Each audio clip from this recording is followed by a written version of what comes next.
What's up, actual fucking shit? Restart. Also, I have a stutter, so this may happen a few times. Okay, wait, ready, and what's up, assholes? Welcome back to the Call to Action podcast. I'm James. I'm Matt. And I'm Danny. And before we start, we have another new host to introduce to you guys. Little person, would you like to introduce yourself? Hey, I'm Dylan Camacho. I'm here. I'm stoked to be here. I came in from, where do I even start on that? Longtime Action Army lurker, now here on the commentary. Very excited to be here. Big Schmodown fans. That's how I started with Ben and Drew. They transitioned, saw them all in their AMA stuff, and just kept following the train. And next thing I know, I'm on a podcast talking about them to all the fans. Where do I begin on that other than Action Army? Ben's a fucking traitor. Welcome to the show. Damn right! And that's the show. Mm-hmm. Right. So, we're going to be recapping the Schmodown Throwdown, and lucky for us patrons here, we have not seen any of these matches in 2 weeks. So let's hope this isn't a shit show, which it probably will be, but whatever. First things first, we have the Scream Queens and the Odd Couple. Before we start, these teams have sort of been like in the background recently. How do you guys feel about them? And who did you have like going into the match? Odd Couple. Yeah, but I mean, I like Haley. I like Haley individually. I hope we see her singles soon. One half of the Scream Queens. Different team. Oh my god. Yeah. One half of the Scream Queens is a fantastic thing, and it's nothing against the other. Nothing against Kaylin, but she just did not bring it to the show. I mean, it was Odd Couple's game to lose from the beginning, because it felt like pretty much 2-on-1 that whole match. I'll say, because we are going to get into this whole idea of, Haley Fouch is up here and Kaylin Corrigan. Yeah. She's not even close. Hey, once upon a time people compared Andrew and Ben that way. So It's true. Well, because I mean, we just may have not seen. I mean, Haley does work on the Collider, so I mean, we just don't know what she knows, individually. Speaking of Ben, if you remember, Crazy 80 Grace played Who's the Boss in the first match of the Anarchy Tournament. Mm-hmm. They got, I think, somewhere around 30 points in their first match. That was like the closest largely match. Haley. Yep. They almost lost that match. Yeah, and I think it was the only first round Anarchy match that wasn't a TKO. And that speaks a lot to Haley's strengths. I really think that she has a really good chance of being a more dominant presence in the Schmodown. Just with a new teammate, maybe Stacey Howard, maybe Paulo Yama. It all depends on what Christian wants to do, but I think Haley deserves more time.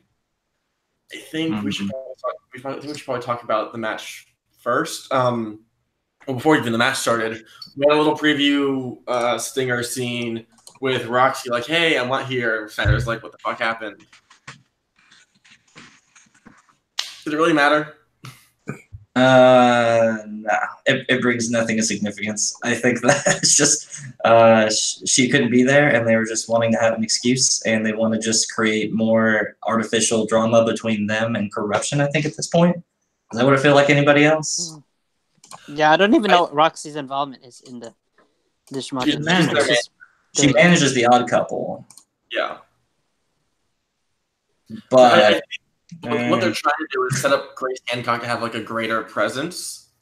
I'm not sure what it is next. I honestly have no idea, because outside of just being like, "Hey, I'm gonna fuck y'all over." It's working pretty well just like that so far. I don't think it's gonna change much, but I think they're trying to set up something bigger.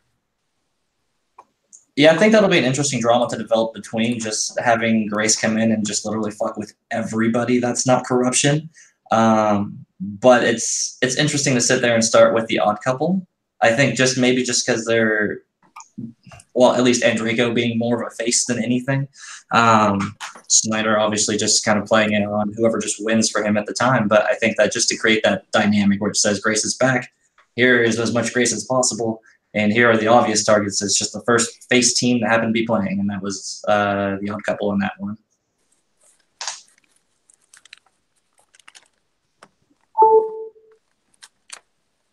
And what is Nat? Nat, what do you think? I think it's kind of like it feels kind of cheap the way they're trying to explain what happened to Roxy, why she's not there. But I actually really like what they're doing with Grace. They're making her like kind of this evil, devious mastermind or whatever. I think she's a really great heel. Yeah. Okay. So again, now that we actually can getting into the match. The first round we had a 9-6 with odd couple in the lead. That feels really low. Is that just me? It's a disappointment, actually. Yeah, I mean, especially on Draco, because he's been there before, and even Snyder has been like, on the winning Patriots at times when they were on hot streak. He can be good, but since that last, his last single match where he kind of just gave up and had that meltdown, like I don't think he's even really in it anymore. Which meltdown? All the above. Actually, you know what? Fuck this. Speaking of meltdowns, Snowville. That's what I would transition to. Well, I gotta get this shit off my chest, man. How did this one dude being like, oh, fuck you, I'll run this page, turn into, hey, here's this totally independent fan group that was promoted on your show, tossed aside, fucking yeeted out the window to replace another group that was thriving. It was already going fine. It was going well. And you have to turn that into something that was already created. You're duplicating an already existing source that is going great. It's where you're getting most of the content of your fucking show, and you're throwing it aside for something that you can control. That's a load of horseshit. Is it possible for it to be a coup if it's done by the powers in control? I think it's more. How would I relate it? It's like the Roman Empire saying, "Hey, let's move our capital city elsewhere," and then the original capital city is going to shit because there's no one there to control it. Yeah, I mean, yeah. You have a thing that's working the entire time, and they just said, yeah, let's just split the resources 50-50. We'll see how that goes, I guess. It does feel like a very redundant move at this point, but I mean, what the hell do I know? I'm just doing commentary on the whole damn thing, so. Well, you can always change that if you get involved in the trivia leagues. And I was just sad to see. I was just sad to see all traces of the Schmoville gone. Mm-hmm. No more Cal. Cal's picture is deleted. That's fucked up. It's not okay. I was sad. That hurt. I wouldn't go as far to say it's fucked up. It's more like I'm more of a questioning because they have the Rip John Steppen Rip Cal thing on the Showdown page. I'm wondering when that'll go away. If there's like a timeline for it. And well, I think that was the backlash because I was like, hey, where's the Cal picture gone? Where's Dylan's memorial? Because he was one of the original people for Box Office Breakdown and one of the original moderators, and even what's his name, Corey, whatever his name is. They basically exiled him from his own group, and then the group that he made, the unofficial Collider Live group, which I'm an admin for. I'm an admin on that page, and the fact that I can't get into this new page because of some other dumbass fucking admin who banned me when he was drunk or whatever his fucking excuse is. I don't think that this separation needs to exist. He can honestly just shut down the page, which it's shitty. But then you're duplicating something which you already created in your show, which is not only causing confusion for fans, but also putting people like me in a bad position where I was running a perfectly good page, and you're suddenly taking away everything that I've done and saying, oh, it doesn't matter because it's not official when it was before.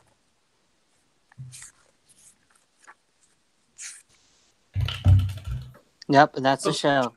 Mm-hmm. Let's see. Round 2. We have too many memes of Roxy's just staring at the dead space, too, on the page. I just wanted to say that. Well, she should. I really hate that Rocky 5 bit, too. Mm-hmm. I know, but it was just, overdone. Yeah. At least they've moved on from winning Goldfish here. Can we get a montage video of just dead-eyed Collider crew just at all times? Christian's had so many, and now we got Roxy in there. It's just going to be all of them in a row. I want that as the new headline for Schmoville, or formerly known as Schmoville. You know how for the Stream Junkies that when they're on personal awards, they have like an in memoriam bit, and it's all comedy. Mm-hmm. Yeah. In memoriam, Rocky 5, and just Rocky deadpanning into the camera. Just yeah. All right. Yeah. So moving on to round 2 of the actual match. Scream Queens, they are deferred to. It's been new releases. Get an 8 out of 12 and they have 2 points stolen from them. I think, unless I'm remembering pretty clearly, I think Haley carried this round as well. It's always kind of hard to tell with teams, though, right? Because, the conferring and stuff like that. But just kind of at a glance while watching the match, you do see Haley be the first one to lean in, which gives the inclination that she's kind of carrying it. And it would make sense since she's on Collider constantly talking about the new releases. But also, just based on watching Kaylin's first round, it's hard to give anybody credit but Haley in this match. This really wasn't even a team match, guys. Like, thinking about it, it was Jeff Schneider versus Haley Fouch with the occasional assist from Kaylin and Draco. Am I wrong? No. Not at all. That was what surprised me, because Andreyko would usually be the guy that... Andreyko's not been the most solid in teams, though. But not in teams. No, I mean, he's fantastic in singles. We know he's a strong competitor, which is why we're so shocked, because in teams and in any of the odd couple matches, like, they haven't knocked it out of the ballpark. For Schneider being, having his greatest runs in teams, being part of half of debatably the best team ever in the league. It's not even really debatable, honestly, at this point. And then with Andreyko being numerous times in contention for almost getting into a #1 contender spot for the singles title, it just feels like that should make so much sense. But I don't know, that synergy is just lacking, despite the fact they have such great knowledge bases complementing each other. I just want to know what's going on there, because just team comes on and Draco's brain is just gone. Yeah, I mean, and Draco's never been the most consistent player. I mean, he lost to Makuga once. And I think the same could be said of Snyder. They're just Makuga can do a lot of shit that we just forget that he's done. Yeah, he's been playing more. How many matches has he played? He's played like over 20 matches. Like, almost as much as John Roca himself. Because him and Riley, they've been like the originals guys from the beginning. Before Guy was TKOing Merle, Makuga was just doing Makuga. Like, and before we move on, the 2 questions they missed, once I can clear my phone of all this bullshit. What 2018 historical drama stars Oscar Isaac and Ben Kingsley? Yeah. And I mean, no judgment there. That's a movie that was in and out the movie that was out as quick as it was in. Doesn't matter. Surprised they got it. I'm more surprised that they got Assassination Nation, which would have cost me 2 repeats to get. That's a really fucking deep hole. And then in Ant-Man and the Wasp, who plays old friend, former lab assistant to Hank Pym? That was a great pool, because I was thinking Lawrence Fishburne the entire time. Was it Lawrence Fishburne? I thought it wasn't. No, it was. That was him. He was playing Goliath. They answered Forrest Whitaker, and they got it wrong. Forrest Whitaker, that's right. Yeah. Well, they were close. I mean, I would get those 2 mixed up from time to time as well. Oh, boy. First we hate women, now we're racist. This is a great podcast going on. Welcome to the all-white podcast. I mean, we haven't been canceled yet. So. 2 of us are white. Check yourself. And kind of like some sprinkled Asians. Yeah, I was about to say, I'm half Oreo over here as well. Not even Oreo. I got Filipino background. Do we make a full Asian between the 3 of us, guys? Yeah, I'm Filipino too. Woohoo! That means we got 1 full white person, 1 full Filipino person, and I'm the token white dude. Yes. Yes. Odd Couple spins. Matthew McConaughey also getting 8 points, but Scream Queens not being able to pull a 2-point steal, which puts the overall match at a 5-point deficit going into round 3. which I think has only been accomplished by, or a win past a 5-point deficit has only been accomplished once in the entirety of Schmodown. Do you know who that person is?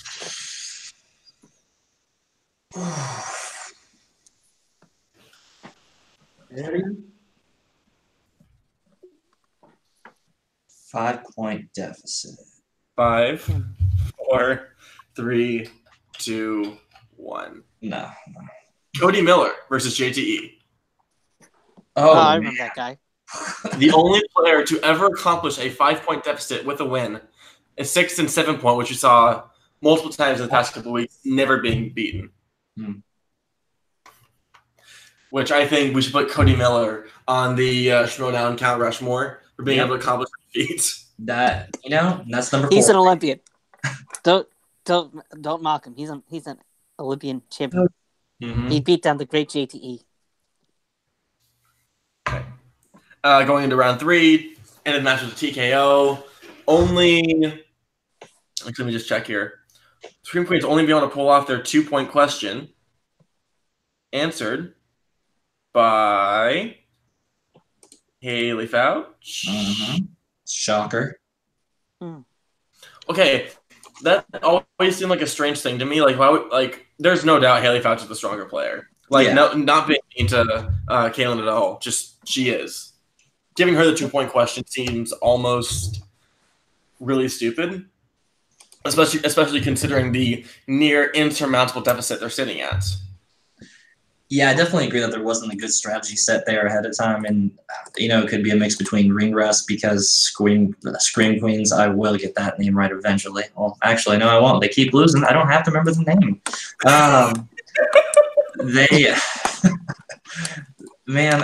The strategy was just at the window, and it could be a ring rust thing because they were having a good streak against just a couple of the newbie teams coming in for, I don't know, the first half of the season. Then Anarchy happened, and then they come back again. So could be rust, but I think even just looking at a glance, you just think, all right, Haley's clearly on fire for this match. Let her take the 3.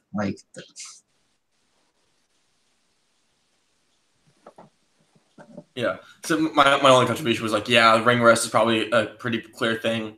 But since, as we saw, Snyder was the one, or at least as you said, Snyder was the one doing a lot of the carrying that match. Mm-hmm. And he did just come off of the Patriots and Schmoes. Oh, yeah, Patriots Schmoes exhibition match, yeah. Mm-hmm. Mm-hmm. And that's all I really have to say about this match. Again, I don't remember shit. Yeah, I mean, the match really didn't stick out. It's kind of like I said. It was a singles match between Schneider and Fouch with occasionally assistance from Draco. And it kind of didn't help that it was followed by arguably one of the best matches of all time. Oh, yeah. It just completely got overshadowed by the Inner Geekdom title match following it, and it was just a very by-the-books match. Everybody had Odd Couple going in. Odd Couple came in. Odd Couple played, beat them fair throughout the whole match. And honestly, this just looks like a pretty well-played singles game as well. Mm-hmm. I mean, it's an end total of 19-16, which you'd see in, I think, above average matches. So what you're saying, Snyder versus Fouch, that could very well just be the end result of it. But because it is such a widely talked about match, we can move on to Rachel Cushing versus Mike Kalinowski. Yeah. Not the third? It's the second? So I know that they've played against each other in singles as well. Right, this is the second Inner Geekdom. That's the third match total. Yes. 4th match. Is it 4th? 4, yeah. Because I remember Mike saying that in the post interview. I think a couple Inner Geekdom matches and the triple threat #1 contenders match with JTE. Oh yeah. Oh yeah. No, that you're right. JTE's one. I remember. That was when Mike was at his worst. Yeah. Mike just was not. Mike played probably my usual match in the trivia showdown. And he pissed me the fuck off because I drafted him high in my fantasy league. That remembers. Ooh. That hurts. So, you know what 2 people I drafted in my fantasy league? Cushing is down. Yep. And just to give you an insight into what other players I have other than them: Clark Wolf, Robert Meyer Burnett, David Moore, and okay, this needs to be fixed. The Wildberries. Jr. Yeah. Harrison got me jack shit. Cushing and Kalinowski single-handedly put me in first place. Are you in first place? Are you kidding me? Oh my Yep, god. with 88 points. That doesn't surprise me one bit after that match. Oh, Nat, you're barely in third place. Richard is actually in first place. Yeah, I know. Richard. Tomorrow. What about Jack? Where's Jack? Jack.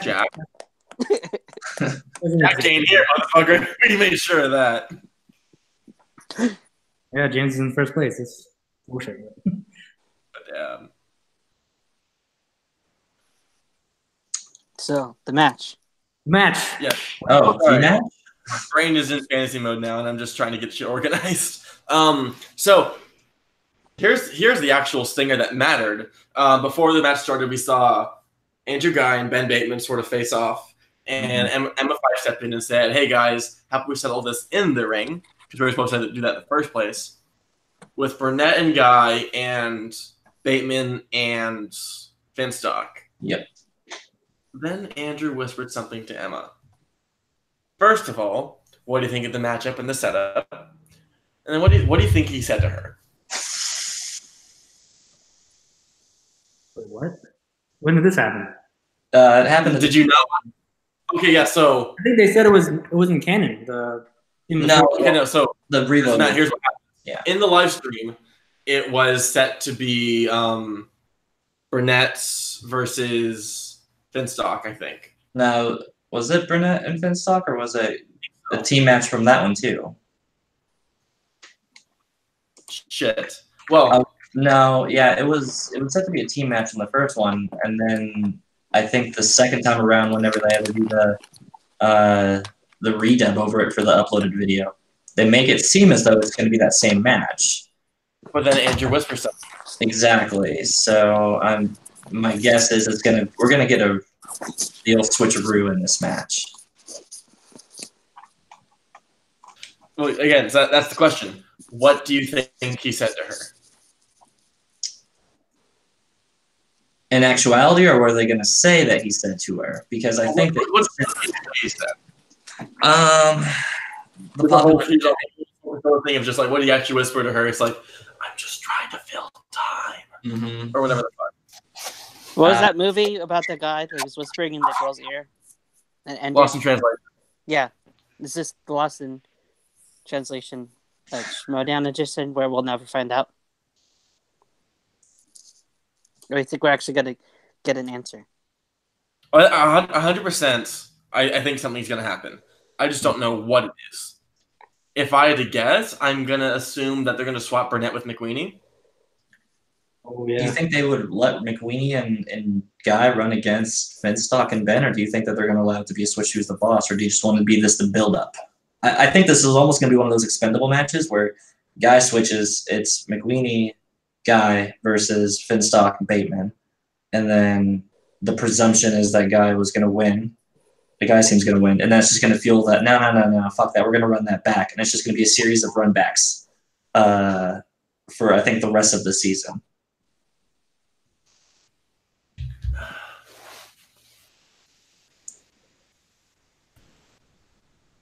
But if Bateman wins with Finstock, Well, that's where the story gets really wacky, because I don't know what possible options. They're just kind of run the situation anyway. well, it's difficult because I understand what you're saying, but like this, I think them swapping with McWeenie would fit within storylines, but telling Emma that won't work well unless she does have a heel turn. Right. For her to, yeah, I agree. For her to just go ahead and approve that right on the spot does seem a little suspect on Emma's side. That doesn't seem like something that lines up with her character unless they give a good explanation on why.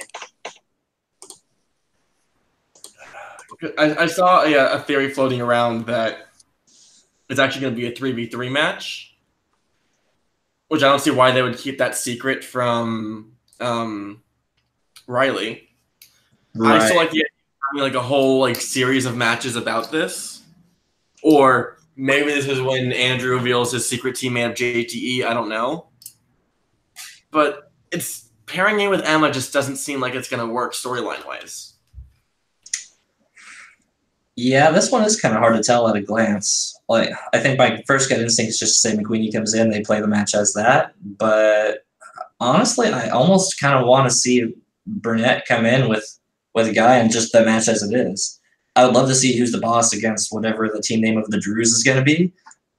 But at the same time, that's just actually just a really solid match on stat. Like, just looking at this, I mean, I'm not looking at the direct stats, but I mean, Broadmeyer Net kind of lines up with Finstock in that same level in my head.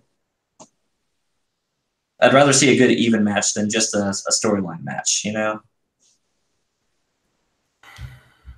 But like, I get this faction needs a win because you're handed like the worst of two competitors on.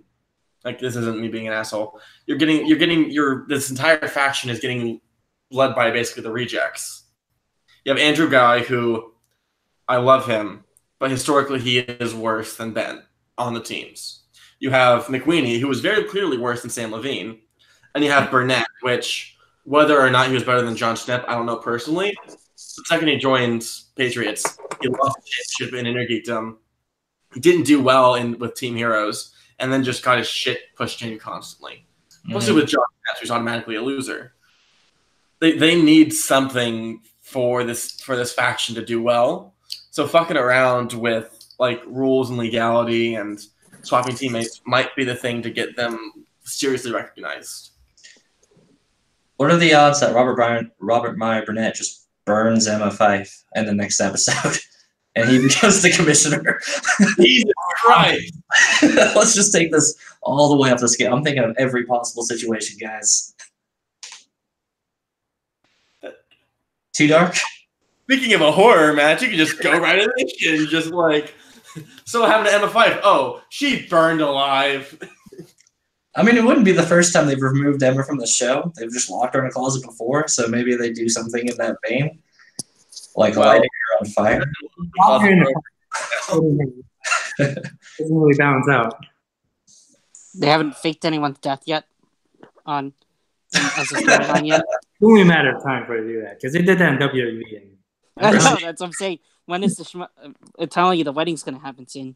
Oh yeah, definitely. They sort of faked Dan Murrell's death, I guess, right? I mean, yeah, Dan Murrell died. Guy killed him, brought him back, and killed him again. Now, who's to say that the ghost of Dan Murrell and then the future ghost of Emma Fife don't team up on a team? Then they can work with the Scream Queens, who could be like the seancers and shit, and have the ultimate faction of human and parahuman. This is getting out of hand. First of all, if you can hire all of us as writers, we will do this for free. I work for peanuts. Literally, me and peanuts, and I will be happy. It's incredibly cheap effects. You just literally light a fire in California. Turns out, going on all the time. Just use live footage at any point in any place in California. You'll be okay. All right. Also, before we move on to the actual match itself, I want to point out in the notes I put rather than guy and Bateman, I put Dad's fight. So I'm still repping Bateman, but you know, I felt the fucking traitor. In round one, Mike Kalinowski and Rachel Cushing. Rachel got 11 out of a possible 10 points. The player to have 3 or more than 1 perfect round in Intergeekdom. But not even just 2. She has a 3rd one now. Yep, I think they said on the rundown that it's her 3rd. The 2nd was against Eric Zipper in which she pitched a perfect game. And then her was, but it was just somewhere in there. Makia McCarthy was that the 3rd one, right? Yeah, McCarty. McCarty. You know, Mike Kalinowski did a good job. He got 8 points as well. Right. He hovers around the 8 to 9 point range, which is pretty good for him. It should be better, but you know what? None of us can do better. I got 5 points on that first round, I think. I was feeling good at 5, too. So, you know, that's why Mike's where he's at, and I'm right here. Actually, do I still have my Am I playing along shit? I Oh, do. that's a good point. I got 4. Hmm. Yeah. But speaking of, but on the idea of doing well, moving on to round 2, Mike spins DCEU, in which I got 6 points. Thank you very much. He gets 7, but Rachel steals 2. And from this is about the point where it starts looking pretty grim for him. But after that 2-point steal, Rachel spins Star Trek and gets a perfect round 2, which is also something she's common to doing. But most other players don't have nearly the amount of perfect she does, with a total of 24 to 15. How are you guys? How did you guys feel when this was going down? I thought it was done. I wasn't watching live, so I kind of knew it would be really close from what people were saying. But I mean, I was still really worried. Oh yeah, I definitely thought it was lights out. It was just going to go into that 4th round, and it's not like Rachel's a slouch in the speed round at all. I mean, she's gone in there and played multiple championships matches at this point, literally across every single league except for Star Wars. And, but I mean, say what you will, Mike came in there and he crushed that round. Yeah, between the bidding round, which just did that big enough swing. I think he needed that confidence boost, and he just did not let a question finish. Kind of in this, how they said in the rundown, it was just hit the button, hit the button, hit the button, and damn if he didn't bring it back. It's not like Rachel has a lot of experience in those rounds. She's a champion, so she knows what she's doing, and the fact that Mike did that against her is really impressive to me. And I haven't seen this kind of like anger or drive from Mike in a while. Like going back to like when we first really saw it was in the Action versus DC Movie News match, and then it's just I feel like over time he's been progressively getting more and more determined, and this is where we've seen peak vein popping out of forehead Mike Kalinowski, and that all really like came to a head in the 3rd round. Got DCEU. Rachel bet 3 points. Mike bet 2, which seemed really strange. Yeah. Mike got it right. Rachel got it wrong. Which was really the point where if I was Rachel, I would be shitting myself because that's a 5-point differential she just lost. Yeah, I think that what makes this match so impressive, not just the recency bias to it, is just everything behind the scenes in the match. Like you have to think in that situation, Rachel's ahead by so much, and then for her to see that drop and then just to get that close again, and to get railed out of the speed round just by Mike going in and just taking every single question, and to go in tied after having that 8-point deficit. The fact that she held her composure into that 5th round is astounding, and the fact that Mike was able to keep that whole just momentum from that round 3 to round 5, equally amazing. Like that willpower is insane. I think that's what makes this match so magnetic, not just the fact that they're just nailing questions. Yeah, and like we can talk about it in a bit, but like just going on to what you were talking about, this idea of like just constantly going back and forth. Earlier this season, we saw Dan Murrell versus Ethan Irwin, which many consider one of the greatest matches of all time. That's a very different one from what people are calling this as the greatest match of all time. Because rather than it just be a constant like leg up, maybe a point here, a point there, it was just going back and forth, back and forth. It was unpredictable what was going to happen in the next round. I'm almost scared by the power levels of the league right now. Like, yeah. At this point, I just don't see any title matches not being this intense across any of the leagues, short of maybe Star Wars. Because with Irwin in here and Rachel possibly going for a triple contention if she even gets that, or McQueenie, any of the players who are roundabout near the top of close to the belt in any of the leagues, all those matches I see that just being a potential. It's going to come down to the last question. It's almost disheartening because as someone who wants to get involved in all these leagues and communities, it's hard to just sit there and think, if I don't pitch a perfect game, I can't do shit here. Because I'm going to try and pull up the stats if I can find them. I'll look at that. I can't because, damn it, Janish. I mean, I think Rachel's overall accuracy in general is like a 90%. I think it was 90 or 92. 92 Yeah. in Intergeekdom. Yeah, and that's I mean, yeah, point per event, whatever, multiple choice, betting round, this whole different thing. But you compare that because a 92% average, Shire Wolves are a 90% average. Mm-hmm. Dan Murrell is at like an 89% average, and Alex Damon is like, I think like another 95% average. Does anyone beat them? Like, I wouldn't be surprised if, like, cut to Chicago. Who's the boss wins? They're gonna win. I didn't choose them. They're gonna win. I promise, not gonna win. After that teams match, I genuinely don't think the belts will change the entire year. Because what's the guy's Sam Witwer is out of Star Wars League. I'm pretty sure that's been confirmed. Yep. I don't think anyone can seriously challenge Dan Murrell unless Bibiani steps his shit up, because he knows probably the most of any competitor. Probably keeps the game the best. Like Star Wars belt isn't gonna change. Inner Geekdom is fucking staying where it is unless Mike pulls a serious like turnaround. Or that Kevin guy. Oh, Smets? Smets. Yeah. We've only seen like one match from him. Yeah, but he had a good serious contender. That's also in the easiest set of questions. I don't have my scorecard from that match. I did fairly well as well. There's a lower like bar for what competitors can do in there. I'm waiting. Like, it's the same thing as like why I was hesitant to give Mara a bunch of praise. Beginning doesn't really matter because the questions are at a different level of difficulty. It's until you get to those high levels of play and you start getting more of a feel of the game that you know how much a competitor can actually contribute to the overall game. But still, I don't think these belts are changing now. I think the only thing that goes into challenging the belts is the fact that Rachel holds 2 of them.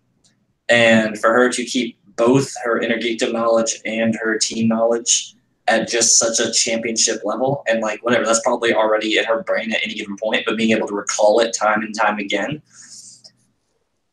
I would say that's the only thing that we're going to see is either going to be an Inner Geekdom switch or a team switch, just because Rachel is just overwhelmed by how much stuff is going on. Well, I wholly believe in her abilities to do that. The issues arise when you come to like Collision or Spectacular, where she has to defend both belts at the same time. Right. That's how I see the belts changing. Yeah, unless you spin Lord of the Rings on the wheel and teams match, shit ain't gonna change. Nope. I think there's a point for Merle, though. Merle and Star Wars, I would make the argument that those are the ones I actually expect the belts to switch the most, less so with Star Wolves than Merle, just because Merle's shown that you can get in his head. Like, the match with Guy, you could tell it was such a psychological match. All that aside from Guy just having the match of his life. The still 50% game. Yeah, no, it was the shit talk, and Merle even admits himself that he was just so much of that match, he was bothered, and he was getting back into the game, and a lot of that component was what messed him up. So I think that is it strange for me to say that of all the single belt being changed, the chances aren't really going to come down to knowledge. It's going to come down to who's going to be getting to each other's head the best. Like, does a heel have the best chance of stealing the singles belt from Merle in that way? Well, not even just Merle. I think Alex Damon. I think is. I can't think of the word. I think Alex Damon is going to hold on to his belt the longest. Oh yeah, he's bulletproof. I don't see that changing, even with his wife participating in the Fatal 5-Way at Celebration. Yeah, they can quiz each other and how to beat each other. Mm-hmm. And then you look at like Rachel Cushing. We know she can be shaken. Cut to the live event last July. She was shaking 100%. You were able to get in her head fairly easily. Not even easily, just she deals with a lot of anxiety. And that's nothing against her. It's just she's easier to scare. Right. And as you said, Dan Merle could be shaken by Andrew Guy. Only issue is there's no serious competitive heels that I think can do that currently. I think Andrew Guy is the only person truly dangerous in this. Yeah, I think the only thing that even comes close is Snyder and Teams. But even then, Snyder's trying to be a face now for whatever fucking reason. I don't buy it, dude. Snyder is not a face of any universe. Like, I think Guy and McWeeny, they have I wouldn't say they have a shot at getting the belts, but they have a shot of skyrocketing through the league with their shit talk alone. Because I mean, we saw what McWeeny did in teams. We saw even just with Take Cannoli, he beat a team he beat a team only just by tying the team points record of all time.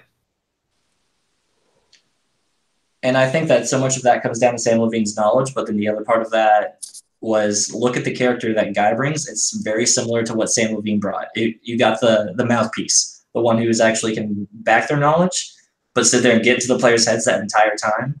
And McWeeny, I think if he just stays cool, collected, and keeps it across the board, Guy's just going to sit there and just rail him, and it's just going to get them off their game. That's all McWeeny really needed. That's what it needed for above the line. Yeah. Look back to summer of last season where McWeeny was trying to have his singles title shot going through, and he really brought forth that Godfather persona.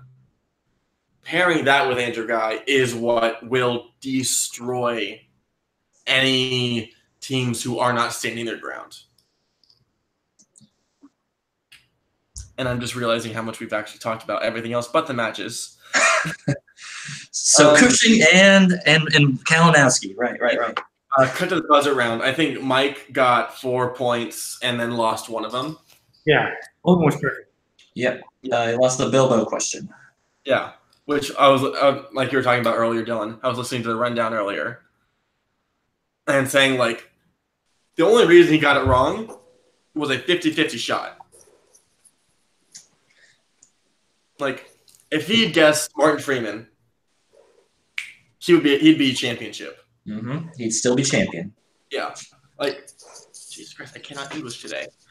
There's so many little moments in this match where if he had done anything slightly differently, if he had challenged the question in round 1, which I probably would have given him, if he had gotten one more, what's it called? If he had gotten a multiple choice question rather than getting the 2 points to Rachel, if he had gotten one letter differently, we would have champion in the betting round. If he gets that 3 points instead of 2 in the betting round. Yeah, exactly. This man is this close to being champion. Mike loses that match 4 times in a row just by playing the game bad. By playing it worse than he did. If he played it just a little bit better, he's still champ. And this is honestly, if the league just becomes those two fighting, I'm fine. But this match is just I psych myself into loving it more and more with how seriously close it is. But it's just so fucking it's almost unfathomable to me to realize what happened. What, Rachel getting both belts or Mike losing? Mike losing.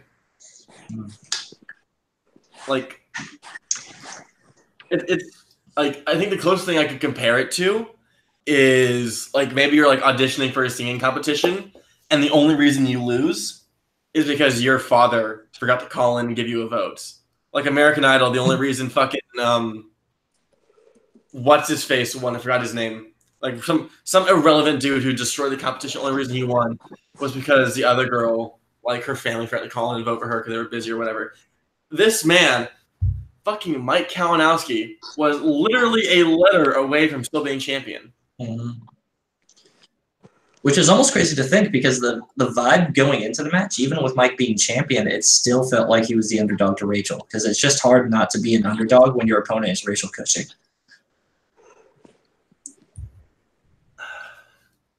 At least that's how it felt on the Facebook page with everything else. I was all for Mike on it, but she just had so much steam.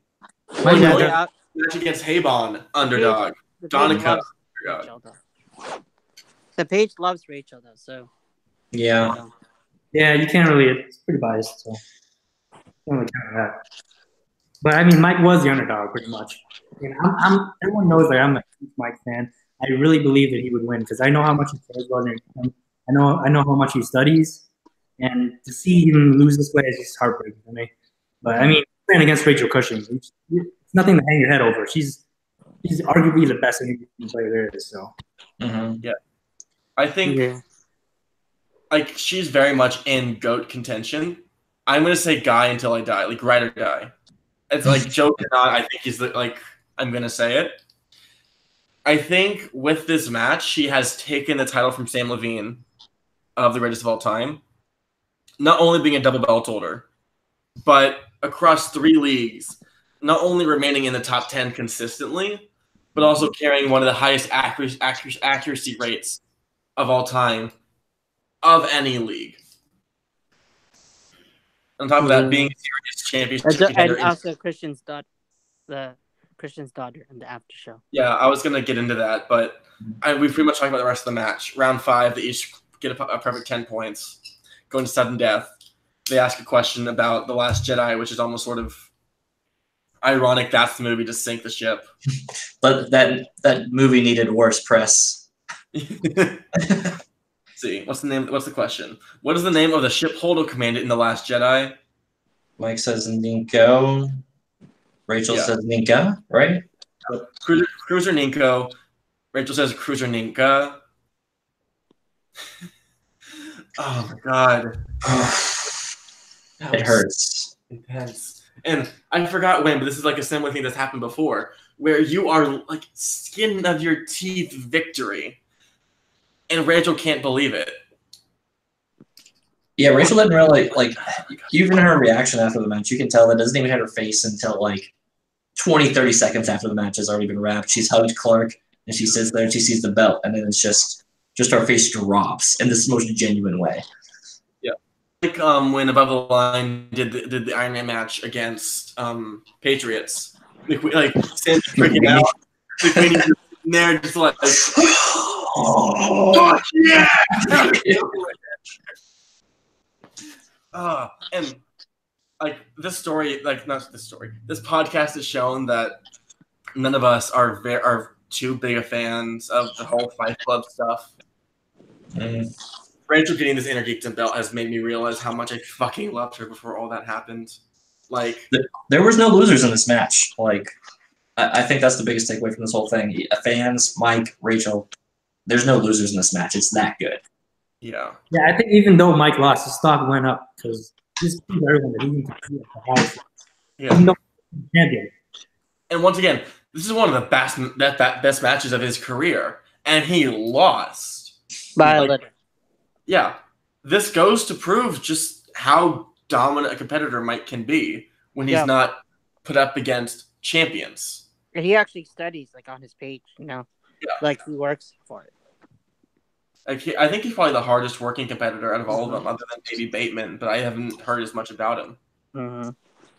Yeah, I mean he's constantly on the corruption page, asking people to quiz him. Like, and his girlfriend like in shit. What's her name? Sharon. Well, like and Rachel did the same thing on multiple pages. I know her sister also tries to go forth in doing that, but I don't hear about like. Because listening to the rundown, interacting with Andrew and Ben, and just being active on this rundown Facebook page, I hear so much about what Mike does, pacing around the studio, even when he's not competing, still has that binder and constantly reviewing. I hear nothing even close to that with anyone else. That man, he deserves the title without a doubt, and it sucks he had to lose this way, but that does not speak to his abilities at all. I think he's in contention for the best Inner Geekdom player of all time, which is only sort of hampered by the fact that he played really shitty in the beginning.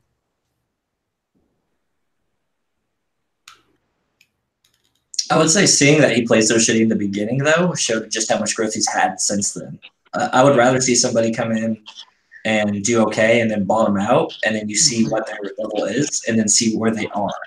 Because when you have characters like Smets or Mara, they came in and they just Smets only has one match, so I can't really compare. But Mara came in and it was just win. So she was always a very top tier competitor. But seeing Mike be bottomed out and then see him make it to championship, beating Mara. Yeah, well, it's like Smet said on the Facebook page somewhere he auditioned initially for the Throwdown through the Patreon, like $400, however the fuck much it is, and he barely got any questions right, like single-digit number of questions correct. Mm-hmm. And I think over the next few days, I think he said he was going to release that video online, which I fucking doubt's going to happen. But if it does, I think him and Kaunasi is going to be like a very much a destined match because he has the same thing of just going nowhere. And through the hardest fucking studying that we can't even imagine, becoming almost perfect. I don't know. I'm more so excited now. Like, matches like this sort of rejuvenate my belief in the Showdown. Like, after Who's the Boss lost, I was just like, fuck it. I can't continue with this anymore. I don't know what I'm going to do if a former singles champion can't elevate one of our boys to a title shot. I don't know what's going to happen. One of our former boys. Don't give him that credit. And then just starting off with Janine and Chance, and Dan and Erwin, and then Mike and Rachel. I think I have a few friends like this. For any people who like aren't sure about if the Showdown is worth it, this season is the perfect place to start because of how fucking perfect the way this season has begun.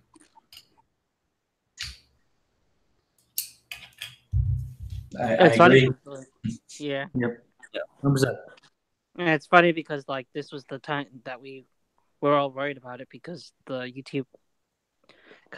how the delays of the YouTube were going to go to public with Patreon, and we were thinking this was like dead, like in the water, like he's ruining the Showdown with that whole idea. But we've actually gotten like these really good matches out of it, and it seems that everyone kind of is happy in the end, kind of thing. Like everyone has gotten kind of like the Patreons get their early access, and then everyone else, they still get a chance to see really good matches. And everyone's been pretty cool about like not spoiling anything. Because I think that was like everyone's biggest concern in the beginning of the season was like, if everyone's gonna get all this access to this, and then the people who decide to just watch it for free, like it's gonna like spoil matches. Like especially like a match as big as like the Mike and Rachel match. Like imagine if like, you know. I mean, it's gonna slip through, but like for the most part, it was kind of kept a secret. Like for everyone who saw the Throwdown earlier, and then as opposed to everyone who saw it public view. Yeah, I mean, I've been really critical of the way they're doing the Patreon and past. I still am to an extent, but I mean, they're putting out great matches. They're killing it. So I mean, I can't be too mad. But yeah, I mean, the season has been great. I think it's the best start of the season we've ever had. Yeah, and I think that this is the season that needed to be. Like, all things considered, this is the riskiest season yet, with so much of a push being into Patreon and stuff like that. Like, I couldn't be happier that the season has been as stellar as it has. All the rookies have been exciting to watch. All the matches starting from live event into live event. Guys, we're only just getting into March, and it just feels like it's been a roller coaster season already. Oh, yeah. The only thing that's been missing is Andrew Guy, taking all 3 belts, being the first triple champion. It's coming, boys. Like, walk into Star Wars and just be like, just walk up, Alex Damon, fucking give me the belt, you nerd. He mugs him for the 4th one. Robert Meyer Burnett lights Star Wars Celebration Chicago on fire. Did that happen already? No, he can come with the whole like a Poe outfit. It would be like, we are the light that will burn the Star Wars League to the ground. And Alex Damon's like, oh, that's a good reference. Wait, why am I on fire? And oh my god, that's terrible. Let's wrap this up because we've been very non sequitur and we have something else to do after this. Yeah. Is there anything else you guys would like to contribute to the discussion?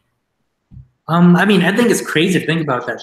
Rachel has the best chance out of anyone to be a Grand Slam champion. She could easily be a champion. That's crazy to think about. Like, I don't think anyone else has even come close. No, I agree. I was thinking about that today, and I was just like, she's got the hardest part down. Like, getting the Intergatum belt is going to be way more difficult because teams and singles really comes off the same knowledge base. You could go interchangeable, study for that, and you're getting both of those. But Inner Geekdom, you have to go so deep into those niche geekdom movies for her to sit there and then get that belt. She's the best chance of being a triple champion. Yeah, I think in a way the singles league and the teams league is a lot broader. Like the amount of knowledge you need to have. But Inner Geekdom is like you need to have like really, really specific knowledge. And I think it's like the toughest division outside of Star Wars, I think.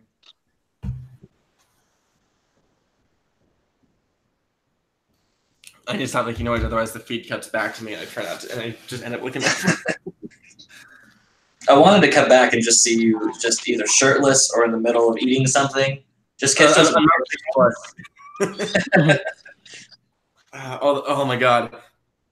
I'm not sure if you guys are going to the Chicago thing, but I will be like live streaming that, and I'll try to like film my reaction.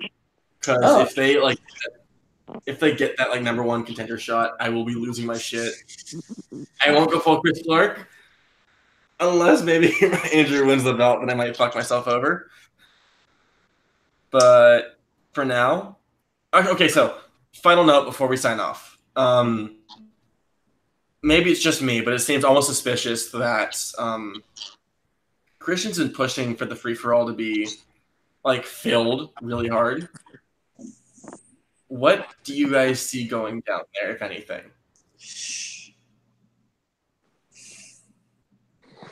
I think there's something narratively happens. Like I want to say that there's either it's going to be a reveal of an entirely sweet new player that we've been trying to get for a long time, or a storyline comes off of the free for all. But I wouldn't even know where to begin what that is. Something's happening now. Like come back to last year, we had Andrew Guy killing Dan Murrell, which Kevin Echo, I believe. Mm-hmm. Yeah. So, like last year, you have that, which was actually sort of improvised because Dan was supposed to make his return then, but then didn't. So Andrew Guy came in, stepped up, the whole storyline, got him back at the LA Live event against Shirewolves. They have to top that. That's the point. That's why they're doing it live and anything. Like, what could top Andrew Guy killing Dan Murrell? Kevin Smith. Kevin Smith. That's exactly what I was thinking. The same thing. Shit. Oh, that'd be awesome. Oh, and then he's the one to like bring balance to Inner Geekdom to challenge Rachel Cushing. If Kevin Smith played in Inner Geekdom, take all my money. Like I'm already $10 into Patreon. I just upped Action Movie Anatomy. Like I might just cut my whole action and just go all like $50 in for Kevin Smith in Inner Geekdom for a couple months. Yeah, just fly into LA, barge into the studio. Just I need to watch this. Mm-hmm. Yeah, and he needs to make a. He's gonna be rebooting the Clark. Jane Silent Bob. So. Oh yeah, Jane Silent Bob 3. Yeah, I think this is the time we'll see JTE return.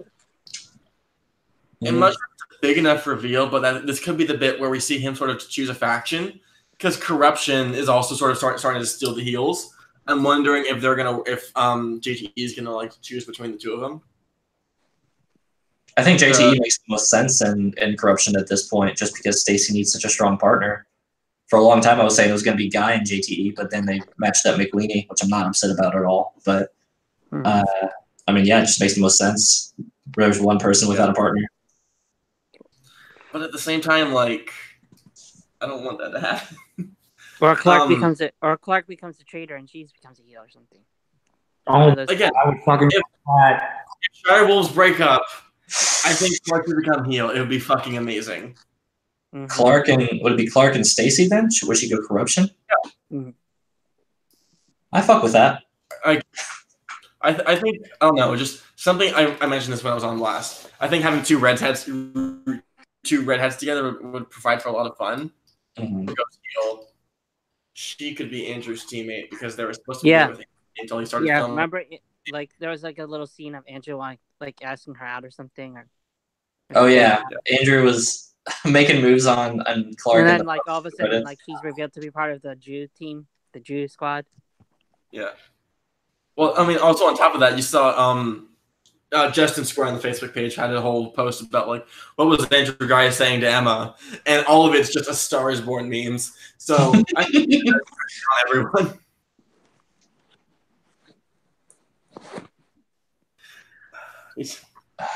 I'm just so ready for Monday. I'm so ready for tomorrow just to see what's going on with that. I'm ready for the action storylines to be back again. What? Oh, is the match tomorrow? I think so. If I recall right, they said that the match that's revealed at the beginning of the Patreon is going to be the match that's set for tomorrow. Let me check Trivia SD. But my assumption was I'm doing it too. my assumption was it was going to be the Bateman Guy matchup. Oh shit! Still not updated. Damn it. Because Christian kept saying that the match that they discussed, yeah, in the team's preview, it's on the face page. It's Ben and Dagnito against Guy and Burnett. Yeah. God. Oh, so that's shit. Okay. It's going to be a fun Get episode. hyped, boys. Oh, my God. I have to bring all my recording shit with me.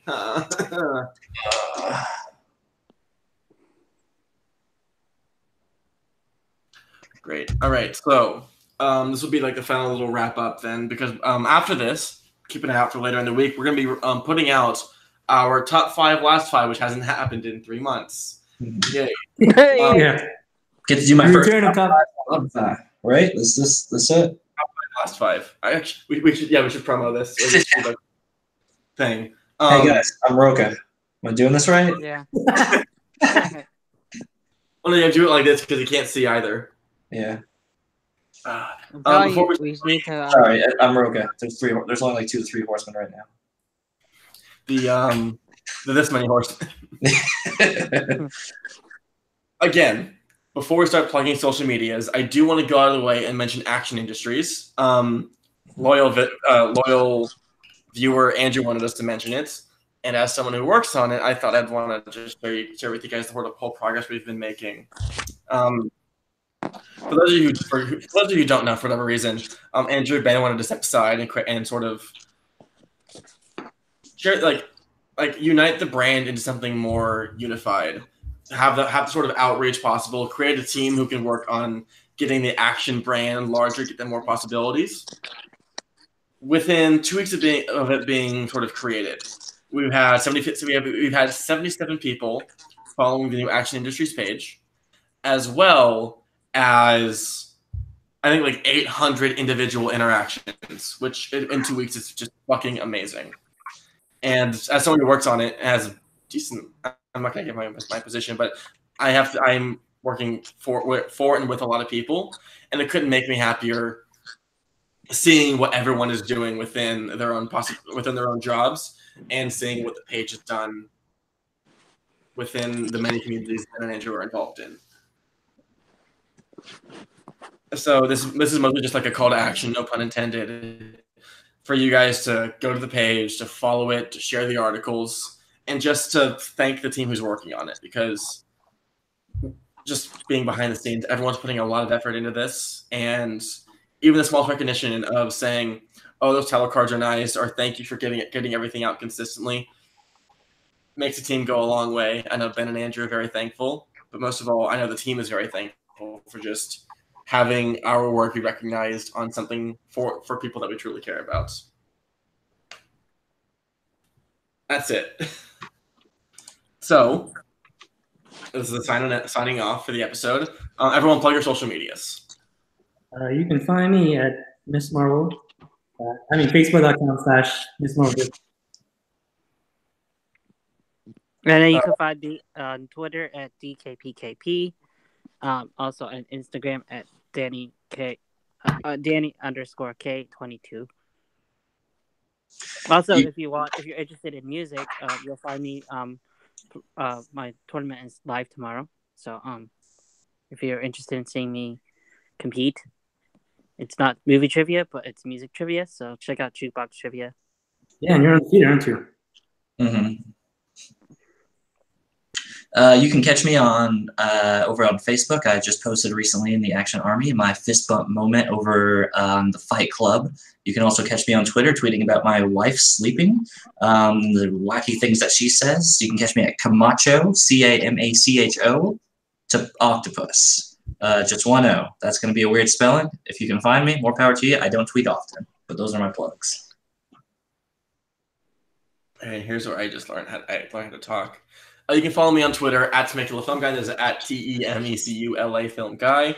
You can find Andrew Guy on Twitter at Andrew Guy. You can find at Ben Bateman Media for Ben Bateman. Also follow on Instagram at the same handles.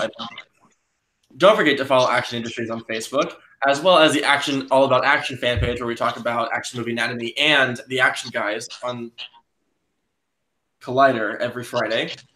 Click there. Follow their Patreon and for the full video and the podcast feed for the full episode, no video. And don't forget to support the Team Action Patreon. Like I said, there's a lot of new stuff coming in because of, part of the Action Industries is revamping the Patreon, getting more stuff done. So keep an eye out on that for new step ups there. And I think that's it. I probably missed something. If I did, just check the description below with a lot more social medias. And that's it. Signing off. And don't forget to check back in later in the week when we post our top 5 last 5 of February for 2019. Peace out, motherfuckers. Later, assholes. Bye. Peace. Great. Okay, we're taking a break. Danny, you're getting like an echo or a buzz or something, so could you work on that?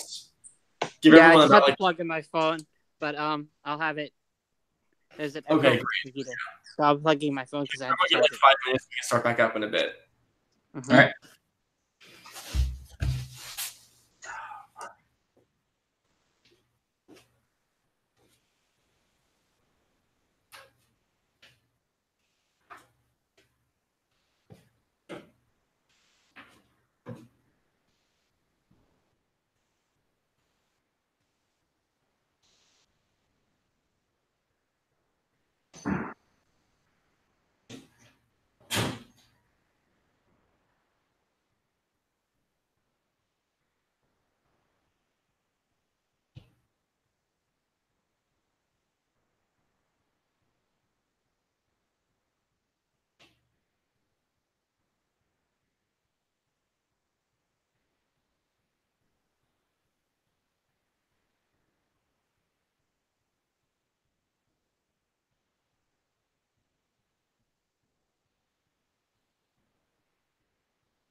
I did a long plug for Action Industries on the podcast today, period.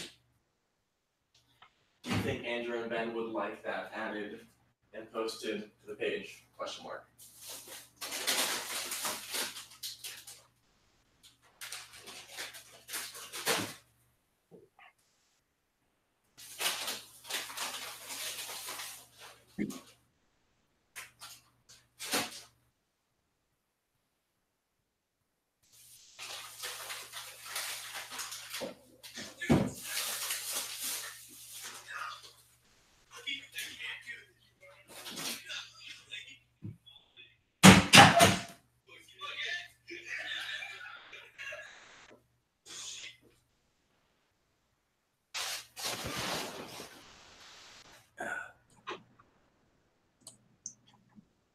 you guys see the promo posted that Kristen just posted on the Facebook page like an hour ago? No. Oh, why the fuck did you do that like 5 minutes ago? Oh man, yeah, I'm just now seeing it's the promo for the action match tomorrow. What I was talking about earlier. If I think and focus. Oh, I saw it. Can you tell me? I still haven't seen that movie too, so actually. Motherfucker. Yep. I've told you I haven't seen half of those Oscar movies. I know. I'm so mad. I'm not. They all look Get into terrible. that. Yeah. No offense. I like the soundtrack. I hear it. It's the Jonas Brothers. The JPs.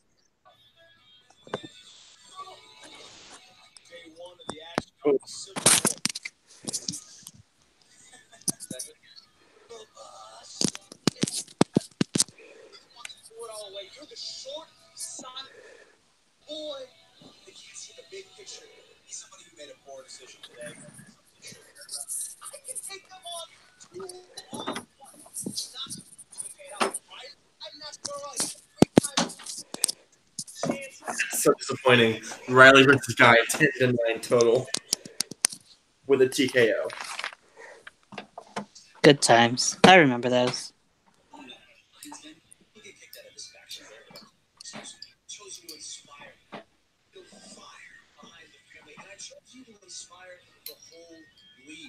This sort of like sullies my claim that it was McWeenie.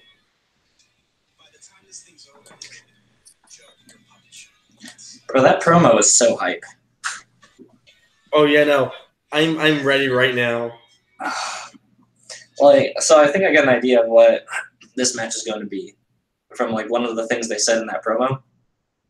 Is like guys going on saying we get to set the stipulations for the next match. So I think this is going to be like a stipulation match to say, I guess, what either him and Bateman are going to do in a singles match because the format is yet to be decided, or they decide if it's going to be a team match or something like. I think it's just going to sit here and say the winners of this match get to sit here and determine what the rules and stipulations are of the next match. Or James, we might finally get our cage match.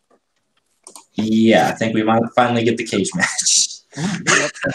That James Did has you been call the pitching. show at the beginning? That James has been pitching this entire time. He's been playing the long game. Dylan, did you Yes. follow the show in the beginning? Did I follow what at the beginning? The show called Yeah, Action. Oh yeah.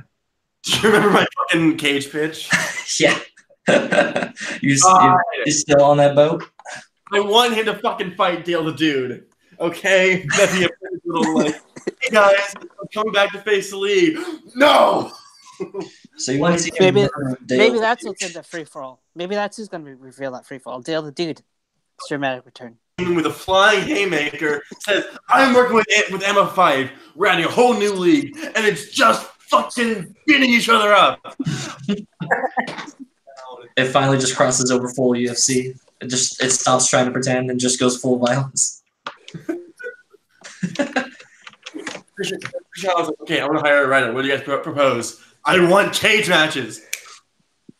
Only if we get the Schmodown wedding. Between The Cody wedding. The Cody wedding? I was thinking Fife, Dagnino, make it the Red wedding. Mm. You see, that I'd be down for if there was like a champs lunch, but it was organized by Andrew Guy, and he just takes everyone out. Tackles everybody to death. See, no, to death. and then it's what happens is Andrew tackles Ben out a window, and then Burnett shuts the door and lights the place on fire. Champs Lunch is actually just burning the rest of the Schmodown community. Exactly. And then we can have our ghost faction of Dan Merle and Emma 5 and all those people. Dale the Dude too, his ghost. Oh yeah. And Ben retired Dale the Dude in one match. And don't forget what's it called? Tough Beats. Mm-hmm. Night Sisters. Do we have the Ghost of Christmas Past come back, and we have Patriots and Smos and all the old classic teams come back? The original team box office breakdown. Right, original box office, JT, Mhm. Dynamo.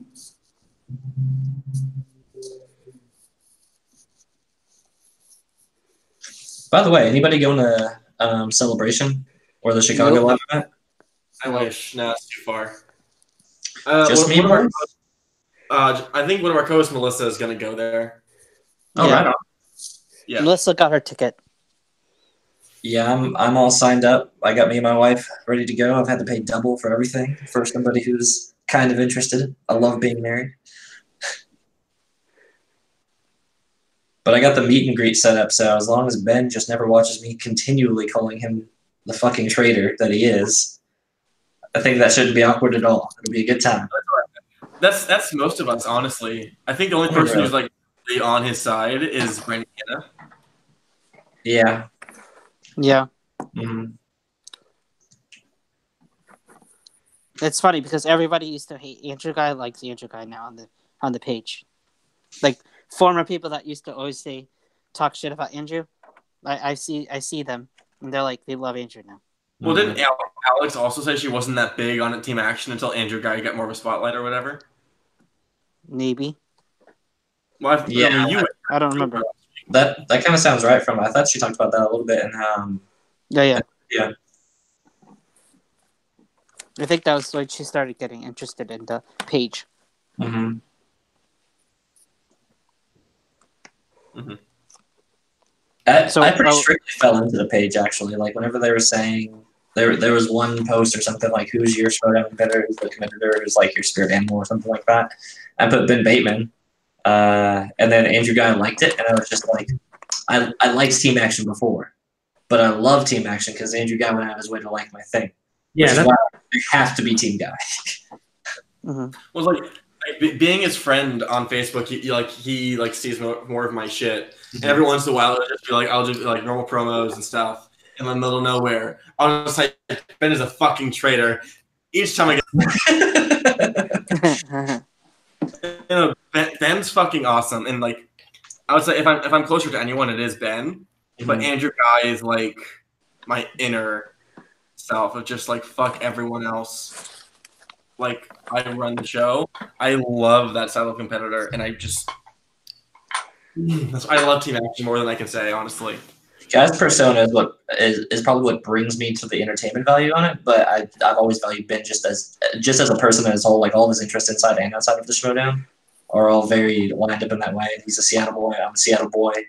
So there's just a lot of that stuff that just kind of lines up where I'm like, okay, Ben's the closest I have to a real life one, with not anywhere close in knowledge. But then you just love to love Guy. Yeah. And Ben has the magic cards. He's perfect of both worlds. Mm-hmm. Ben is magic. That's pretty cool. Yeah, that's not to sleep on Ben's character as the boss either. I think he's done a great job of developing it. I think it was a slow burn at first, but he like on the singles league part of it, kind of giving his own identity. But I think he's built into it now. The problem is he built it into a face, pseudo face. He's a. But I still miss. I'm humble. Yeah, I'm glad I'm not the only one. That was my favorite intro. Like him switching songs on that, I was genuinely upset because it had more hype to it that way. Mm-hmm. It played more towards his character because he was being like cocky, but he was saying that he was humble.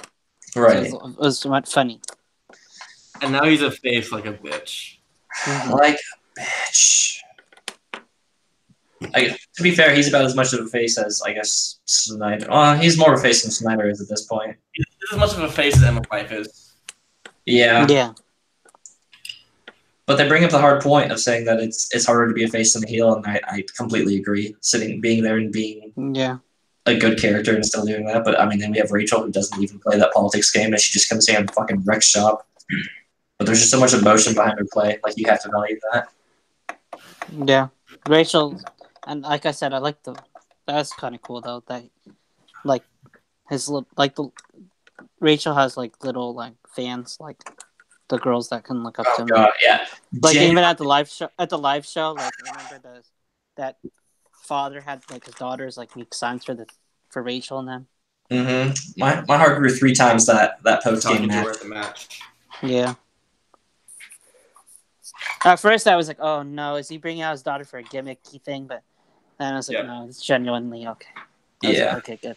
No, I was she's worried. just a huge Rachel Cushing I was fan. worried at first. I was like, oh no. Oh no. Well, like if you really sit there and think about it, there's no way it could have been genuine. Because Yeah. like he controls the league. He would have said she would have walked up and said, "Hey, can I talk to her?" And he's like, "Wait, do it now." Yeah. Like, yeah, she really cared about her, but doing it in the promo was manufactured. Mm-hmm. It was 100 for sure. Mm-hmm. Yeah, I would agree. I think even in the context of it, it just feels right still. Like, Yeah. there's just, I think the only problem I've ever had with any of the, and this isn't to say I'm like anti-female equality or anything like that, but whenever I think there was a behind the scenes on the Patreon with Ben and Drew, and they were talking about how Ben couldn't sit here and be full heel when in his match against Clark. Like, Christian had even said that he was just like, yeah, don't sit here and start doing jabs and stuff like that. And the guy was just like, no, that's bullshit. That's so much of our, like, that's a strength. That's what we're supposed to do. That helps us kind of edge out the match as our characters. But the fact that Christian shut it down ahead of time, I think is shitty. I'm wondering, like, what if you tell Christian no? Like, we've always heard about competitors just sort of like following along, even though they don't really agree with it. What if someone just said, no, I'm doing what I want? Especially at a live event, because I just feel like all the championship matches are going to be live events now, more or less, except for the critically acclaimed and Shirewolves match. I think that's just going to be... Which is one I would pay for. Like, what the fuck? No. Like, if you're telling me I get to watch Bibiani pull some stuff out of his ass for an entrance in person, I could be so down. I can see where that's also part of the struggle, though, because so much of it requires video editing and stuff like that, that it's, you know, that is exactly. that part. The idea of him being able to pull it off in person is what's so fascinating.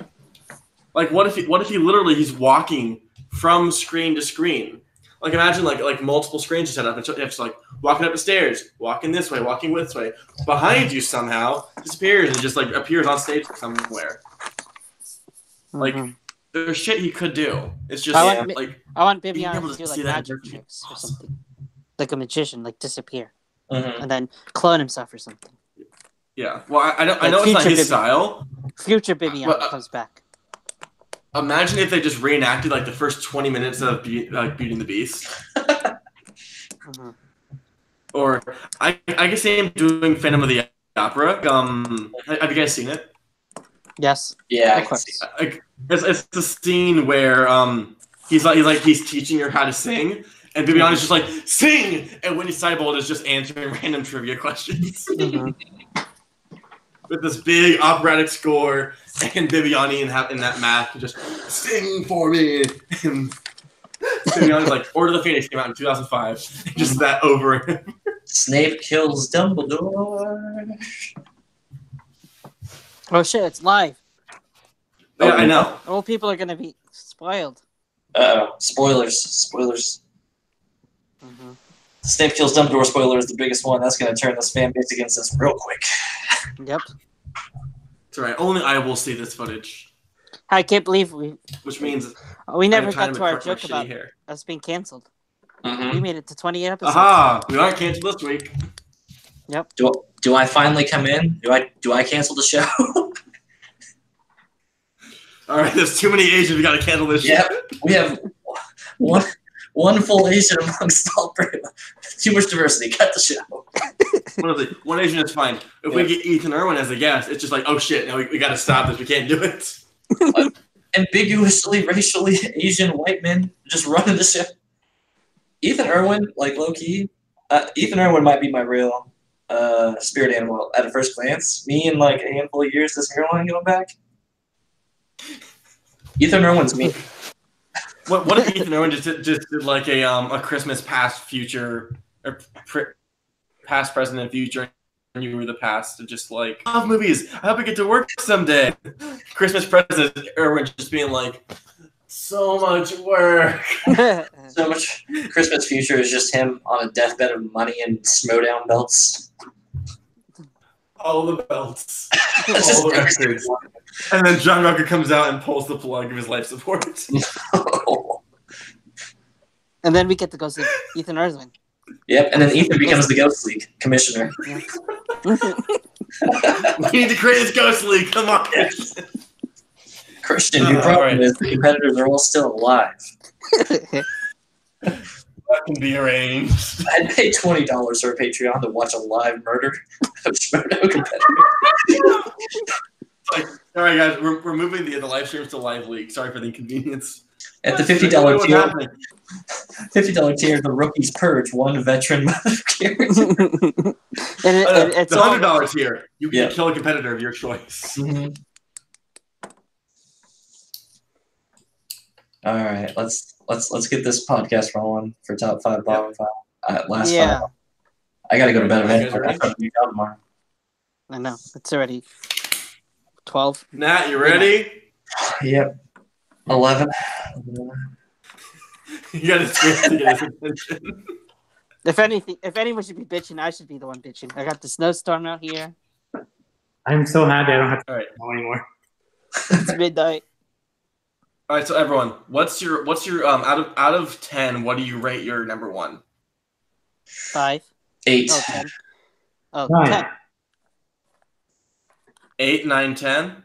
Mm-hmm. All right, so Dylan, you're going first, and then Nat, and then Danny, then me.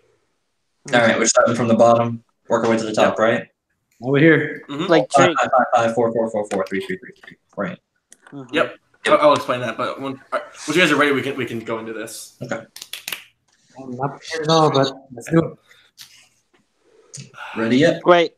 Oh, James, you can't hear an echo anymore, right? No, you're good. Yep.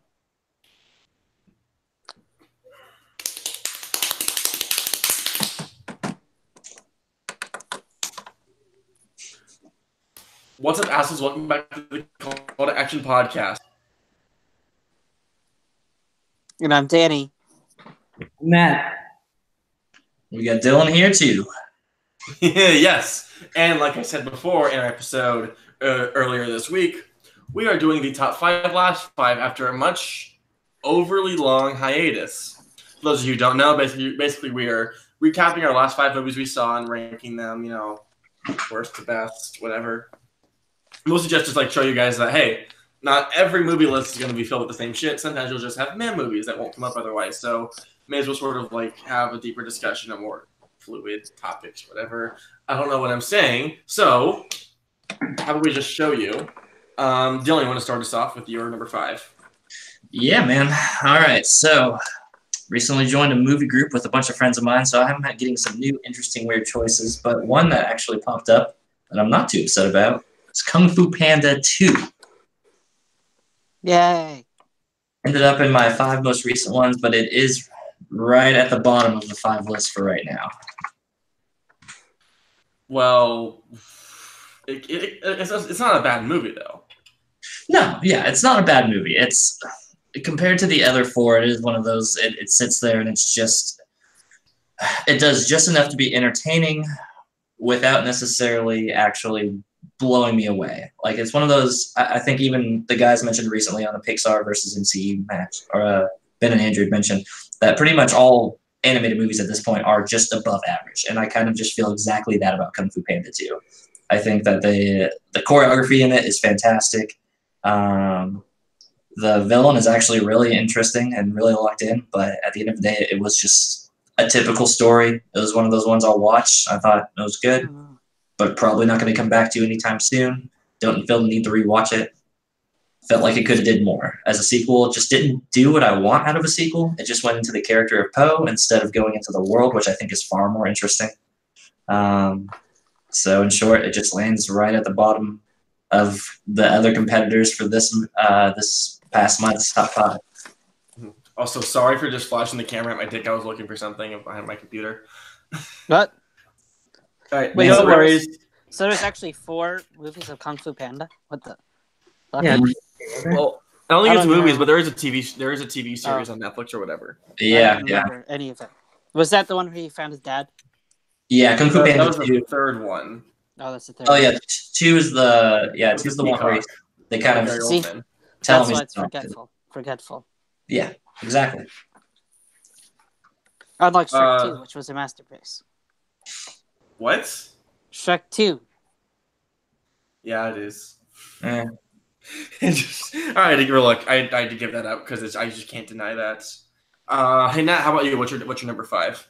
Well, I recently saw a couple days ago. I saw this new movie that came out. It's called Greta, and stars Chloe Grace Moretz. Oh, it's And- Greta Van Fleet. Yes, it is. Oh, I knew it. Sorry, Aixa. But yeah. So Chloe Moretz. Don't apologize to her. We're here too. If you don't know what this movie is, it's about Chloe Moretz is on a train, is on a subway, and she finds this purse. It's just a random purse, and she opens it up, finds the address of the person, brings it to her, and she turns out to be this crazy fucking psycho, and it gets pretty crazy there. And I don't know, I thought this movie was okay. I thought the acting was top notch. I thought Chloe Moretz really brought it. She always does, but it kind of felt like a B movie, but with like an A-list cast. Not really an A-list cast, but just like a really talented cast. And yeah, I think it could have been a lot better. And one of the things that I had a problem with when I was watching the trailer was that no one in New York would just take a random person, bring it back to the person who left it there. That doesn't happen. We're New Yorkers. Like, Yeah. call the police. You call the bomb squad. So. And I'm glad they had actually addressed this in the movie because I got kind of a little bit confused in the trailers, like who does this? But yeah, this movie was okay. I give it like average 6 out of 10. Was it crazy? Yeah. The thing was that people just did in New York. That's the thing that suspends the belief on the whole movie. They didn't wild out. That's not a New York thing at all. I was just like, I didn't believe it. And I felt like when I saw the trailer, it felt like it gave away the entire movie. That was just my opinion. Yeah, kind of. But I mean, this movie gets fucking crazy. Like it escalates so fast, and I don't know. It was like one of the most stressful experiences in my life in a movie theater. But it still could have been a lot better.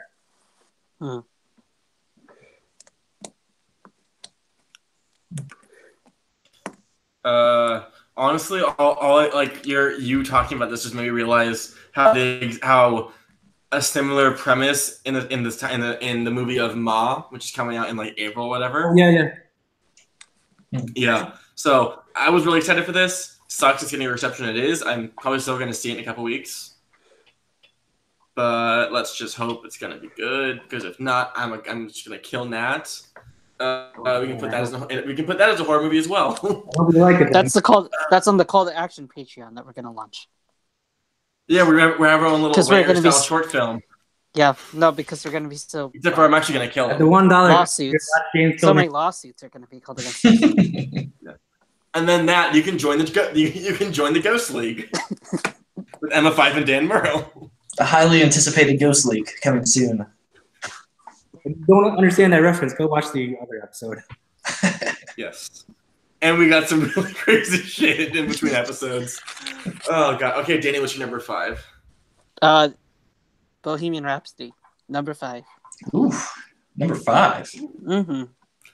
It's a well-deserved number 5. Fuck you, Paul. I don't know. This movie was just kind of okay. It's a movie with Queen music in it. But, no. I mean, I don't know. I guess I was just very disappointed with it more than anything. Like, I wanted something else. And I got just like a movie that I had more potential in. But I mean, I liked the lively part, of course. But other than that, I mean, it was okay. It did feel very much just like a live show of Queen featuring occasional. If you're a fan of Queen's music, you'll like the movie. Yeah. But there's pretty much nothing else to it to me. Yeah, I mean it's no Green Book. You bitch! You haven't even seen it. I know your fucking games, Dylan. You can't start shit in here. Huh? Wait, no, Nat's seen it. We can talk about fucking Green Book later. Now, let's play civil. Let's be nice. It'll all be fine. Meanwhile, James tear the ass out of Bohemian Rhapsody for Why don't you? It's like the better movie already exists. It's called Walk Hard: The Dewey Cox Story. It's one of the best comedies of all time. It may be a musical biopic outside of Love and Really Fucking Worthless. And it's one of my favorites of all time. So yeah, fuck you, Rami Malek. Fuck you, Paul DiNuzzo. And harsh words, though. yeah. I'm pretty fights. I already talked about this movie on another top 5 last 5, so go watch that video. But I didn't even notice it was going to be your number 5. And I just randomly have this fucking Bohemian Rhapsody. You bitch.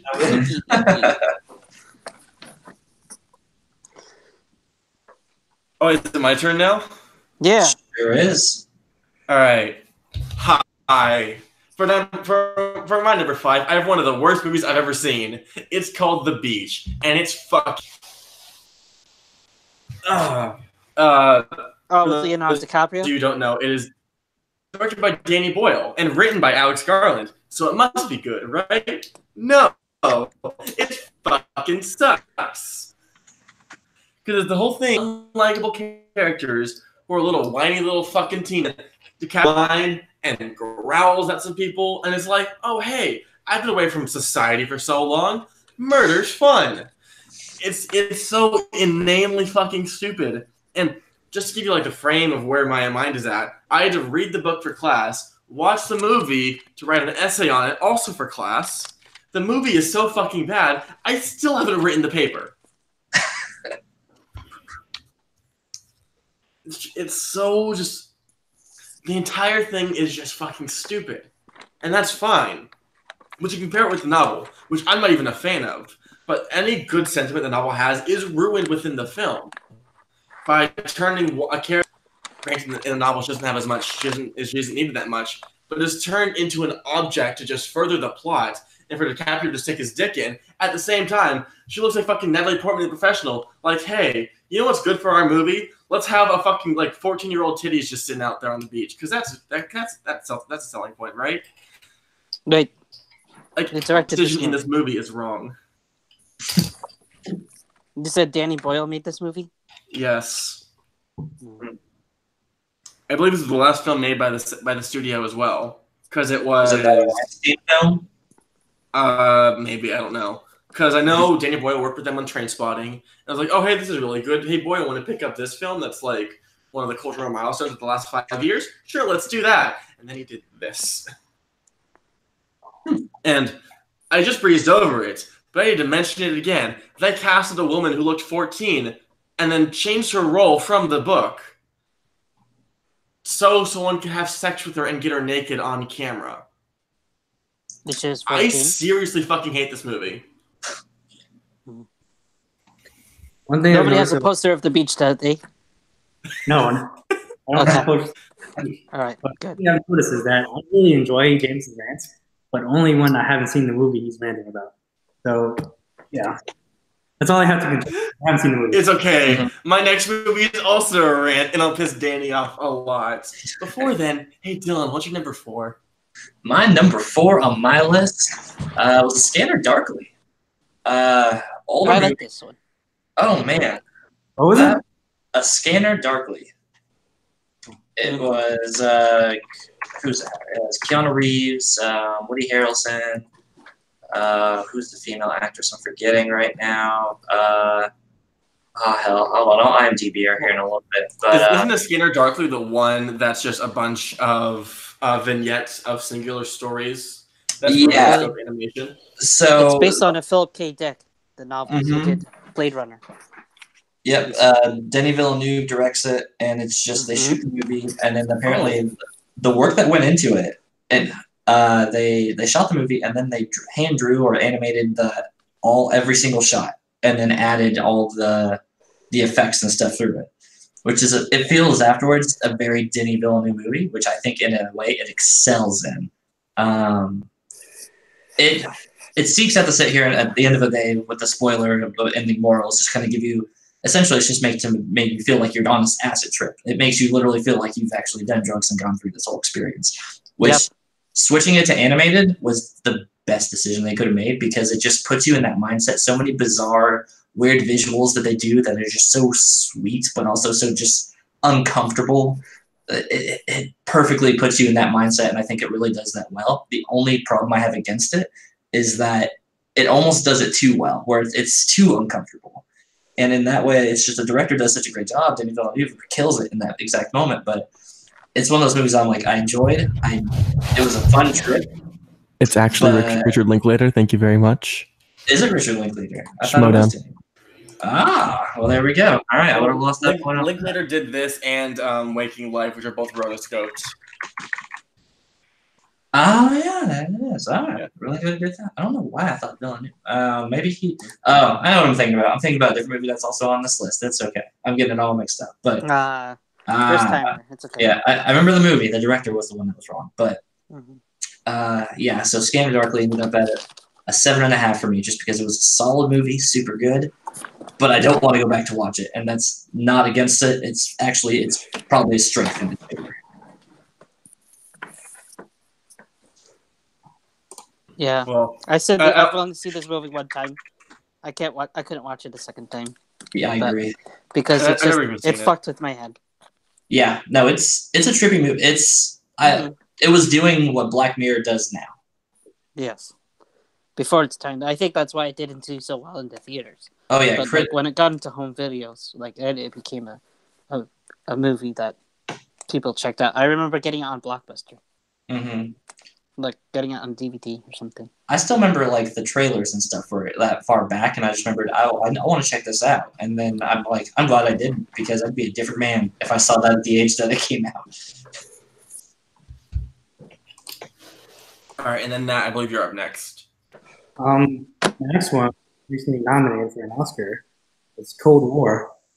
Yes. Wait, number I wanna 4. I would have seen that movie. I really like my top 3, but I really like Cold War too. Good. I think it's beautiful. Cinematography is out of this world, and I don't know, like it's just a really thought-provoking movie about two lovers who are like keep getting pulled apart, and I thought it was really, I don't know the word, but it just made me really think. But I did have a few issues with this movie. Like, I don't usually need to be able to root for the main character, but I think that would really help this movie because I couldn't really get behind these two people.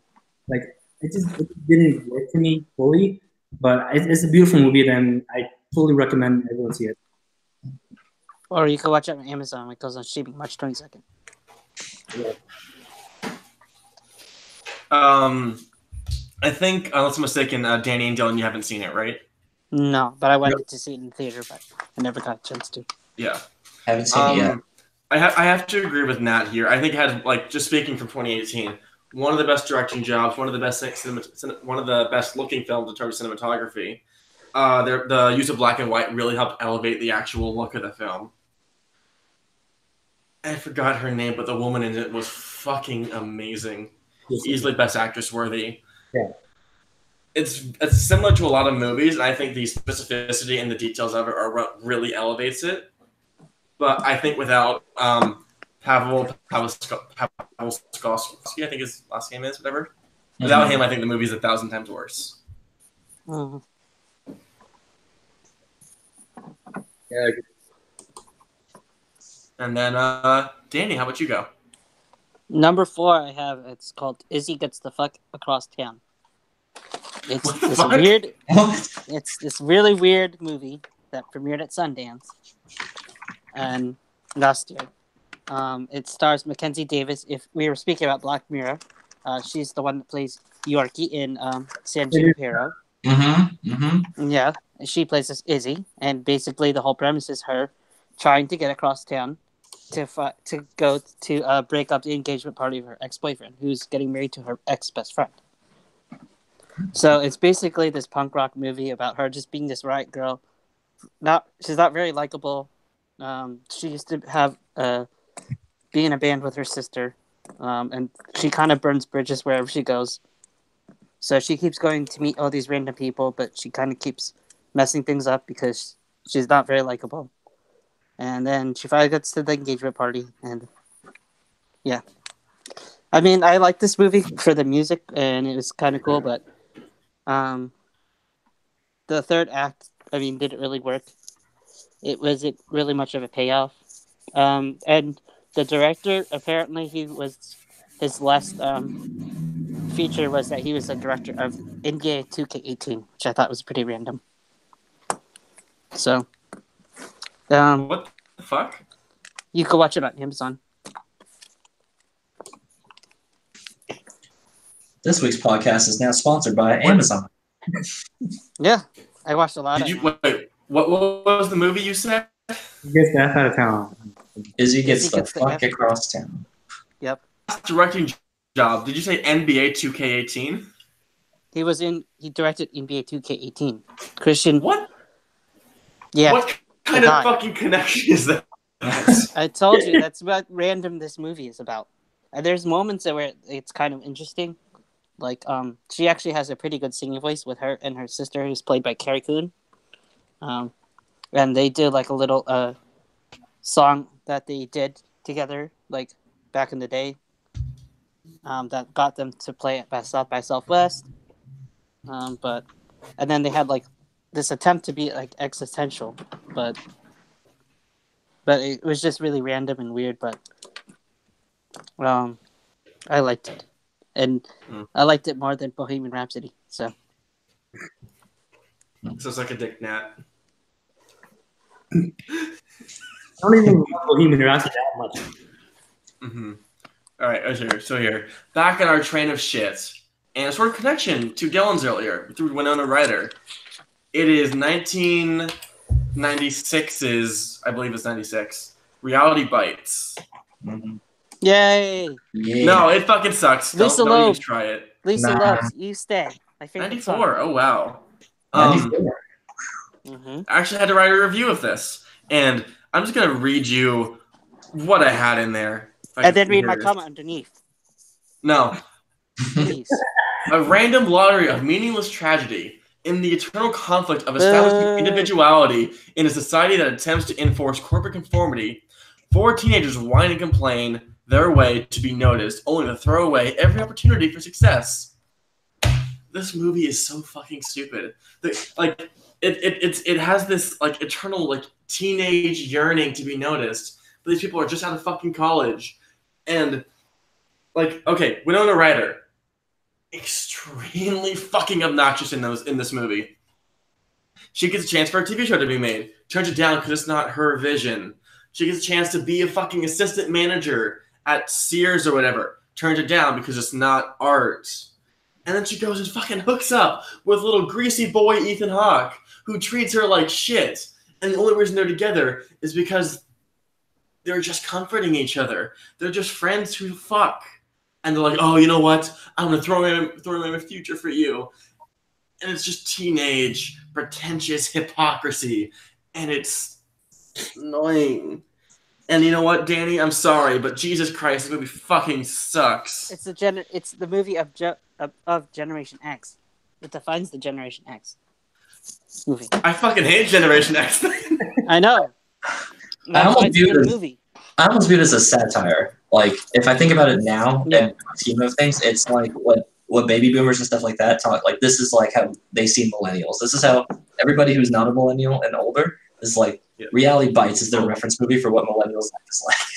If you told me it was a satire, I would be full. I would love it. Are you kidding? It would be perfection. But no, it's a romantic comedy, which, again, I had to write a review on this for class, and I was docked points because I didn't realize it was a romantic comedy. The romance isn't even brought into question until the third act. And even then, it's not funny because he treats her like shit. But how about that Lisa Loeb song? You Stay. No. I like that song. I'm a 90s kid. The only thing about this movie that was worth a damn was Winona Ryder. And not even her acting. She's just cute in the movie. That's about it. I really didn't like this movie. It's not as bad as The Beach, but it's not good. I haven't seen this movie, but the way James just completely shut Danny down was just has me dying. He's like, no. I know, because I haven't seen it in a long time, but I remembered that I liked that movie back in the 90s. My comment underneath, no. Okay, Nad, what's your number 3? Isn't it Dylan's turn? Huh? Oh, no, yeah, it's Dylan. It's Dylan. Sorry, yeah. Yeah, James. Number 3 is Green Book. Now I'm playing. You haven't fucking seen it. It's my anticipated number 1 film now because of James's praise on this. No, I'm a fucking fight you, dude. Don't even try. movie trivia showdown. All right, we'll have a nerd geekdom match or something. We'll do that.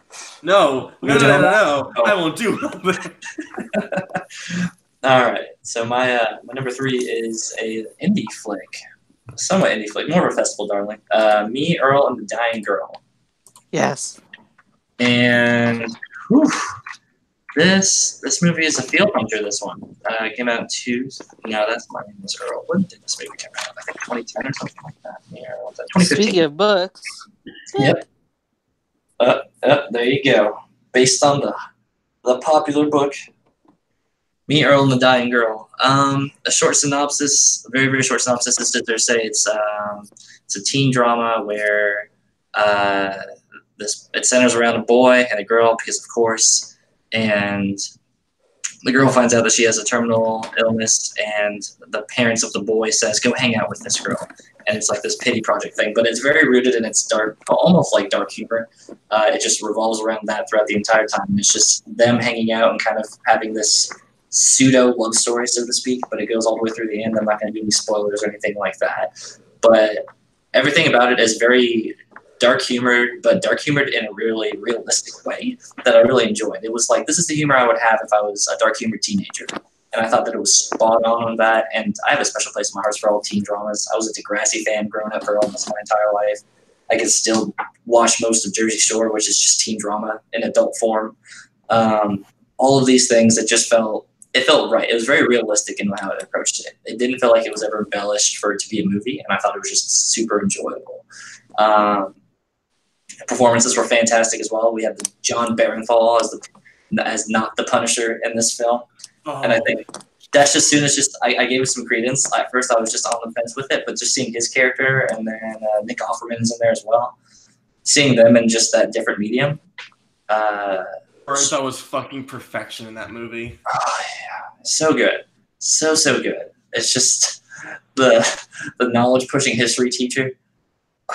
Fantastic. And he's so buff and hot. And so jacked. God. All right, we're going to stop crushing on John Barenthal for this little segment. This is sponsored by... That's right. We can move on to hitting on Tom. Just a ginger stick, basically. Threaten me with a good time, John. But... So this movie lands number 3 only because number 1 and 2 are so good, but they all have the same scores from this point forward. All the rest of my movies have an 8. It's just what I think is probably better films along the way. I can't really argue with you. I mean, it's one of my favorite movies of all time. But even so, like I can see 2 movies. They're both 9 out of 10 for me. All right. But just, it's so good, and I love it so much. And you said like the writing is perfect. As someone who comes from the generation that they're talking about, like with Reality Bites for Danny, it just feels wholly authentic and real. I don't know what you don't buy about Renee Zellweger being ever a teenager in her life. What? No, Renee Zellweger played like a teacher or something in there. I'm forgetting. She was in there. Yeah. And Reality Bites? Not in Me, Arnold Dying Girl, no. But Reality Bites. No. She wasn't. You sure? Because I got the IMDb up, and she says Tammy as Renee Zellweger. What the fuck? Yeah. Okay, I have to look the shit up now. But, yeah, just the movie feels really special to me.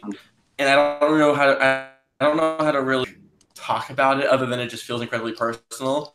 And the ending is perfect. Mm-hmm. I saw that movie. In a weird way. It's not like The Fault in the Stars, which is... Fault in Our Stars. Yeah, Fault in Our Stars.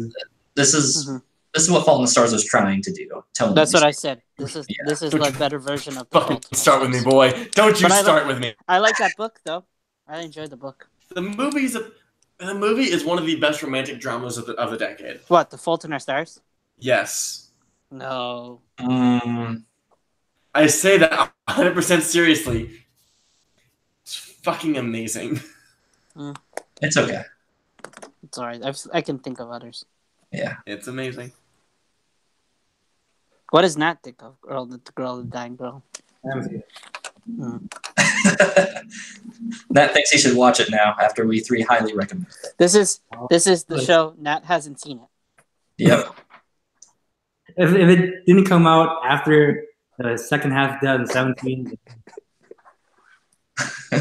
Nat's only started watching movies since 2017. Everybody, give him a break. I got movie pass. So. Shit. I have my movie pass still. I need to cancel that soon. But I feel your pain, Nat. All right, so moving on. Number 3. Nat, number 3. All right, so I really loved my top 3. There will be no life itself this episode. My number 3 is Fighting with My Family. And if you didn't know, the biopic, the wrestler Paige. And I am a huge Paige fan, so I was really excited for this movie. I thought the trailers looked terrible, but thankfully the movie's much better. So if you don't know who Paige is, she's this really important person who like kind of ushered in a women's revolution in wrestling. Like before there were the 4 horsewomen, before there was a queen, before there was a goddess, there was Paige, and she's the one who like kind of stopped people from using the word diva. Like they don't call them divas anymore. They just call them superstars. And I think they did a really good job, like being respectful about her whole family and where she came from, and it was really interesting to see. There were some things that I thought were weird how they changed. Like they kind of like took it and made it kind of like tough enough, which didn't happen. And they just kind of like skipped over her being NXT champion, and they changed the year and whatever for God knows why. But all those changes aside, I really love this movie. It had a good amount of humor and it had a lot of heart. Like I was like tearing up watching this movie, and I know the story, so it just really hit me hard, and I really liked it a lot. I actually think that people who aren't wrestling fans or people who aren't familiar with Paige will actually enjoy this just as much as I did, because it's just a good story. That was what I was going to say, is people who aren't huge wrestling fans, will they get the same kind of emotion? Yeah, I definitely think they will. It's a little bit generic and it's kind of predictable, but it does like hit hard. It tugs at your heartstrings, and it's just a movie that can be just about anyone, but it's about Paige. Like, you can just take her out and like make it like a Hollywood story, and it would still be pretty much the same. Like you can people who don't know wrestling and watch wrestling will still like this movie, I think. Yeah, the way it was presented was very much as just very emotional underdog story, and I think that we can always get behind that theme as a whole. Like you take away any whoever that person is and just make it that, and if you execute it well enough, I think you're always going to have just a movie with a lot of good heart behind it. And I haven't seen it yet, but just on the trailers and what I've heard, it does look super good. So this is the best wrestling movie since Ready to Rumble, right? Without a doubt, yes. Oh man, wrestling movie. Yeah, like. Oh, well, actually, never mind. There was a movie called The Wrestler. I'll take that back. Yeah, The Wrestler. Oh, The Wrestler, of course. I was about to say we're not going to put Warrior or anything into that because that's not wrestling. Not the right wrestling. Yeah. What do we call Shire Wolves versus Who's the Boss wrestling as well, with the tackle that Andrew Guy does to Ben Bateman? Yes. It's a sport now. Okay. It's second best wrestling movie of the decade then. It's the underdog story of the table finally getting screen time and then totally losing it to 2 bigger personalities. Oh man.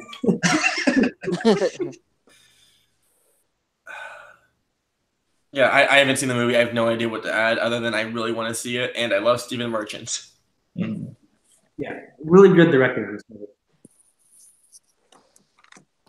Just wasted a golden raspberry. A fucking Rattata. I want to get a Ditto. So, Danny, it's your turn. Mine's another movie that's called Anna and the Apocalypse. Nat knows about this movie. It's basically a zombie movie set in Christmas, and it's a musical. So it's got the makings of a High School Musical with a zombie background during Christmas. So the concept of it just sounds kind of totally weird and insane, but this actually came out in 2017 in the UK. It just got recently on the VOD here, but the soundtrack is really good, and it takes itself pretty like it starts off kind of like this little parody where everything is kind of it like the girl just wants to like go to travel to Australia without knowing like the impending doom of the apocalypse, and then like they kind of just break into song in the cafeteria, and it looks like it's just gonna be one of these like, you know, these typical teen musical things or Glee, and then all of a sudden there's just like a lot of heart that gets towards the end, and it's actually like a really sad movie. And I think the actress, her name is Ella Hunt. She did a really good job as Anna.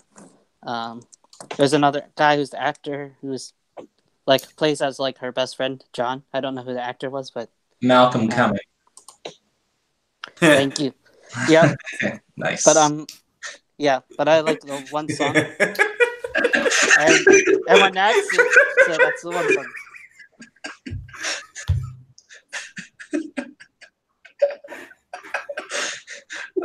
It's passing. Oh my god. Second. Hey Danny, can I take over for a second? All right, Nat. So Nat's seen the movie. Yeah, I'm just gonna read from my review because I'm lazy.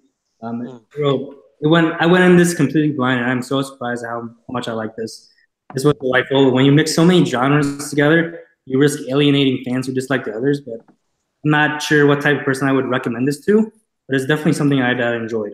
It's a comedy, it's a musical, it's a zombie movie, it's a holiday movie, and somehow it hits all of these fairly well.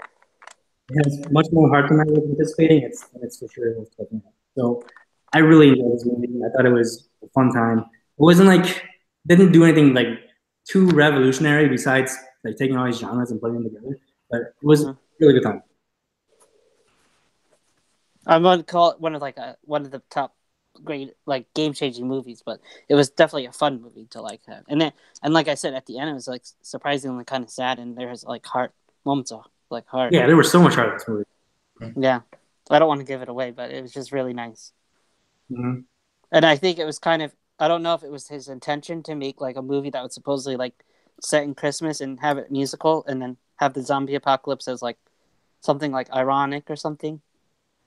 But I kind of got that feeling where like it was intentionally like something like really like that's supposed to be like associated with like happiness and like carefreeness of like Glee or like those High School Musical teen musicals at Christmas time. It's like everyone's happy, but then the shit of like the apocalypse, just like her just walking down the street while the whole zombies are like attacking and killing people in the background. That was such a good scene too.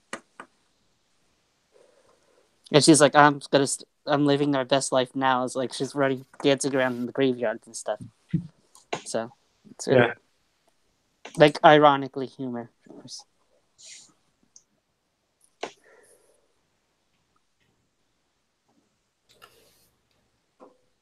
Great. So for my number 3, it's a movie that looks like when I wrote down, because my should be handwriting, I have, which did come out in 1996, which stars Anthony Hopkins and Alan Cumming. So we can keep this joke.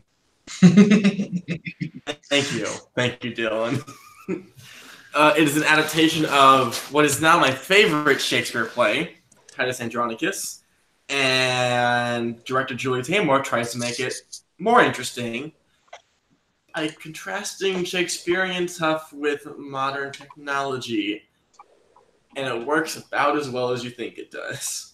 Like there's scenes where like there's parties and they're playing like 20s jazz music, more like 30s because it's big band, and it's filled with like overacting. And like my largest, like I can't be as emphatically hatred about this. I cannot emphatically hate this as much because I do love the play and a lot of its roots are still there. And the villain, the main villain of it, Aaron the Moor. Oh, he's so hot. They casted him perfectly, but like the actor brings this sort of like psychosexual vibe to the character, which I wouldn't have even thought of. But he dominates in a really pleasing way. And then it's like he's there and it feels great. And then that you cut to fucking in the middle of ancient Shakespearean Britain or whatever. And it's for those of you who don't know, it's Shakespeare's darkest play. It's so fucked up that a lot of scholars don't even think it was written by Shakespeare.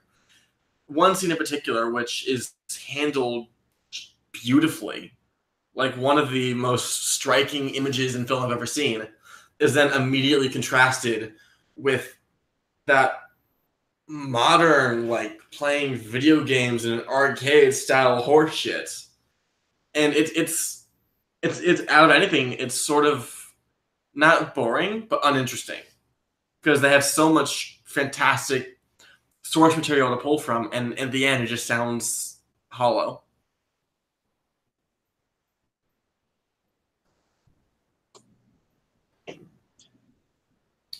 I agree. That is your opinion. Have you guys not seen this? I've not seen it. I saw bits and parts of it a long time ago. And you watch it because of how amazing the play is in general, and much of the original text is still there. It's just Julie Taymor's interpretation of it, or is really fucking hot. And despite all preconceived notions, so is Alan Cumming.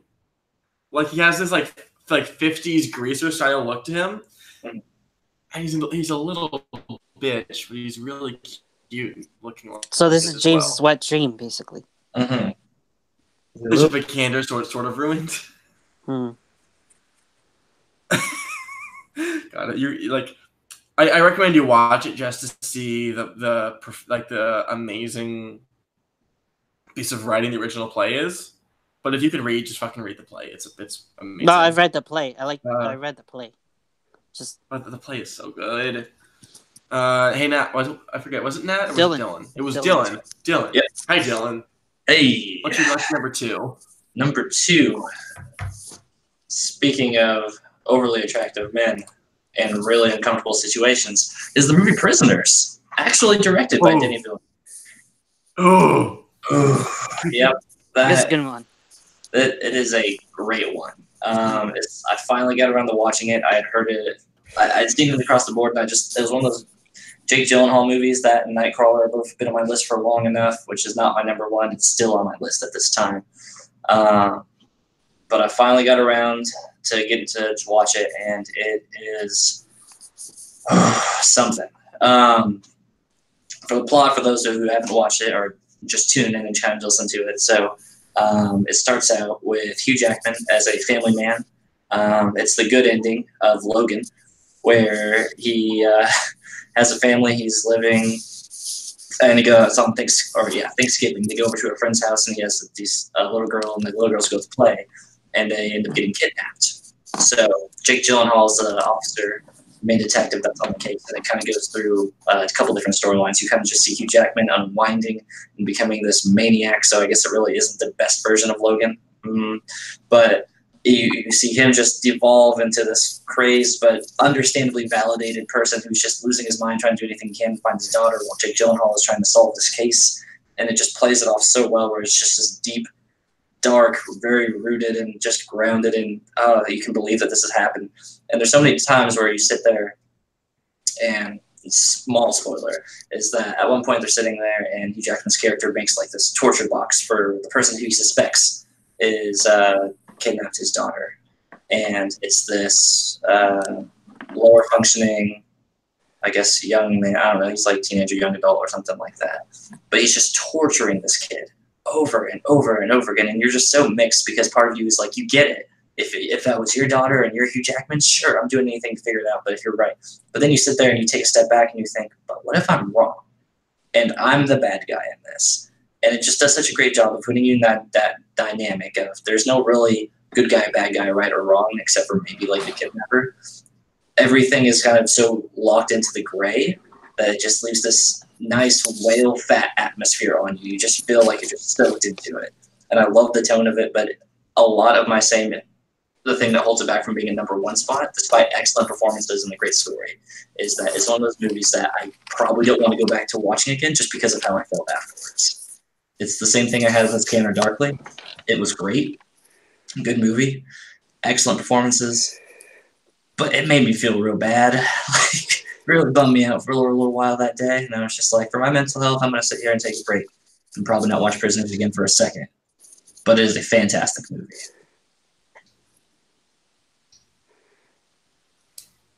I've seen this movie. Agreed. I fucking love this movie.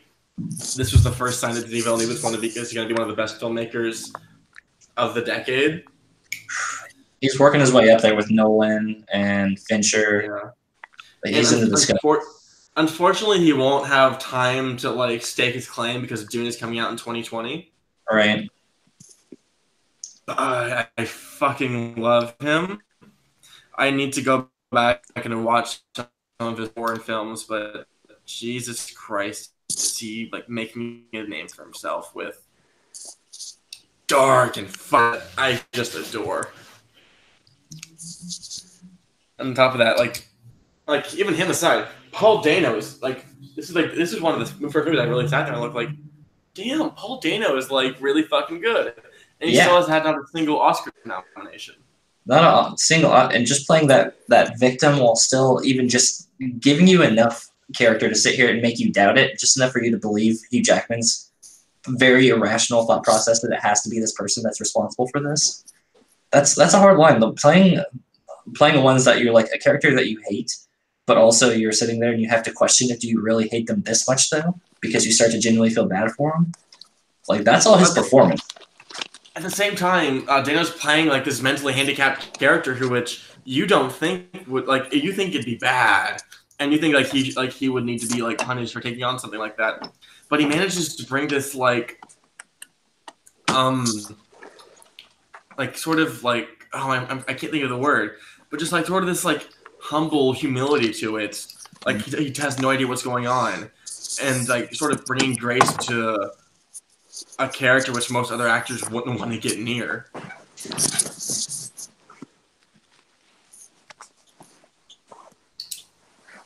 But yeah, that's where I land on it. I don't know if Nat and Danny have any specific thoughts or if they've seen the movie, but it's been on my list. Yeah. I plan to very soon, definitely. I really want to dive. Absolutely should. I really plan to do filmography because I've only seen Sicario and Blade Runner 2049, but I really love both those movies. So I'm really interested in his other films. Yeah, I think this made into my top 10 of the year of that year. I love that movie. Oh yeah, and I need to watch it again. It seems so far that anytime I've been watching any Denis Villeneuve's movies, it's just worked its way into my top 10, possibly even my top 5 of that year, regardless of whenever it actually came out, whenever I did watch it. Even Blade Runner 2049, which got kind of shit on here and there. I had a really good time with it still. It's a really nice movie, too. Yeah. It did not get shit on. It was properly hailed as one of the best movies of the year, of the decade, and of all time. Again, as it should be. I agree.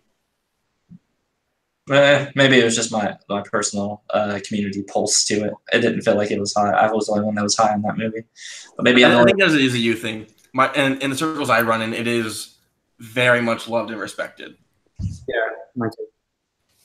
But not as loved as the first movie for me, personally. But I thought right, Danny, we can all be wrong. I thought it was beautiful. I thought it was I thought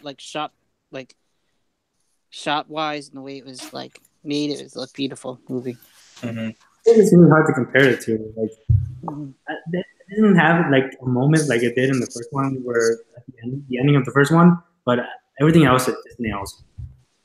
Mm-hmm.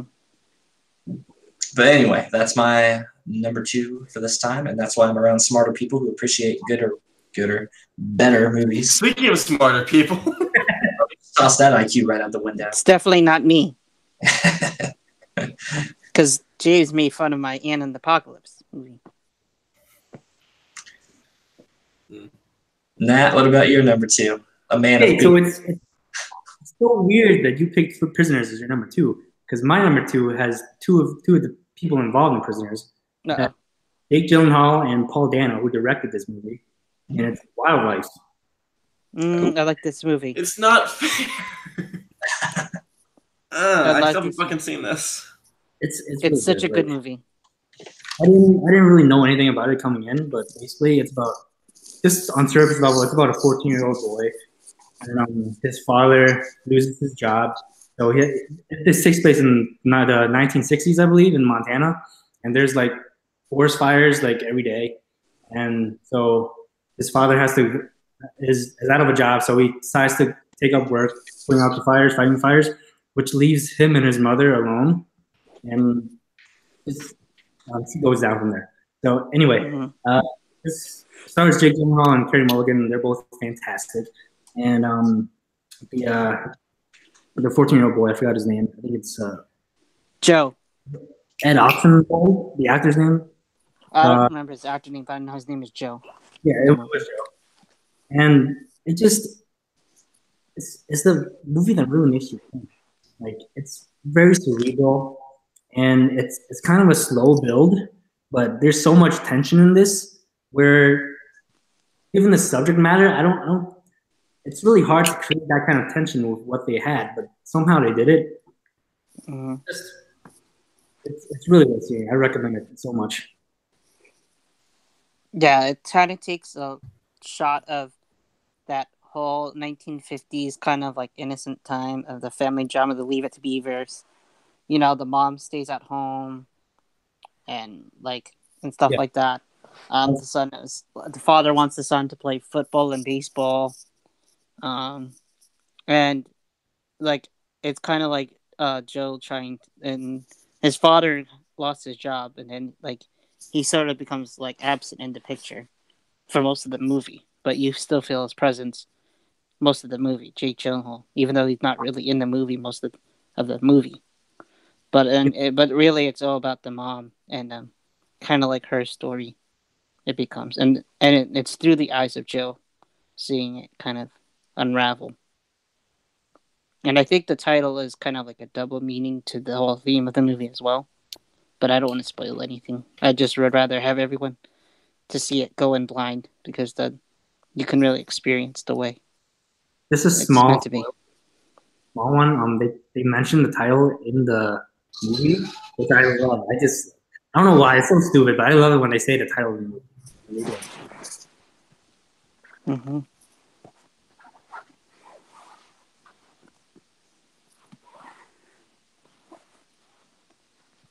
So go out and see it. Support it. Yep. Good movie. And It's I available guess, on VOD now, so you can at least do something about it. yep. Is it available on Amazon like every other movie on our top 5s? No, but you can rent it on there and watch it on Amazon or iTunes. My next movie isn't available Oh, on you Amazon. skipped The me. Trend. I know. skipped I'm me. not saying anything. You can. It's your turn. Yeah. While we're on the topic of fire and wildfires and burning down the Schmodown, my number 2 is called Burning. It's a South Korean movie, Yes. and I love this movie. It's based on the short story by, it's called Bar Burning by Murakami, and he's one of my favorite Japanese writers. Where do I begin with this movie? There's so much to break down with this movie, Where to begin? because it's really hard to talk about Yeah. without like giving away a lot of it. So basically, Steven Yeun. Oh well, so French isn't the one guy. He's like meets up with an old classmate of his, and I don't even know how to describe it. So It's really hard to talk about this movie without spoiling it. yeah, but Nat, you and James, you've seen this, right? I've seen it, and it's my number Of 3 course. of 2018. It's my number 3 movie of the year. But there's one scene in particular in this movie that I love. I think it's one of the best shot scenes. It's her dancing in like in the Yes, evening. the titty scene. Hey, yes, I didn't want to spoil that part, but the way Snaps for that, the snaps for sunset that. is there. It's besides the titties, it's a very pretty scene.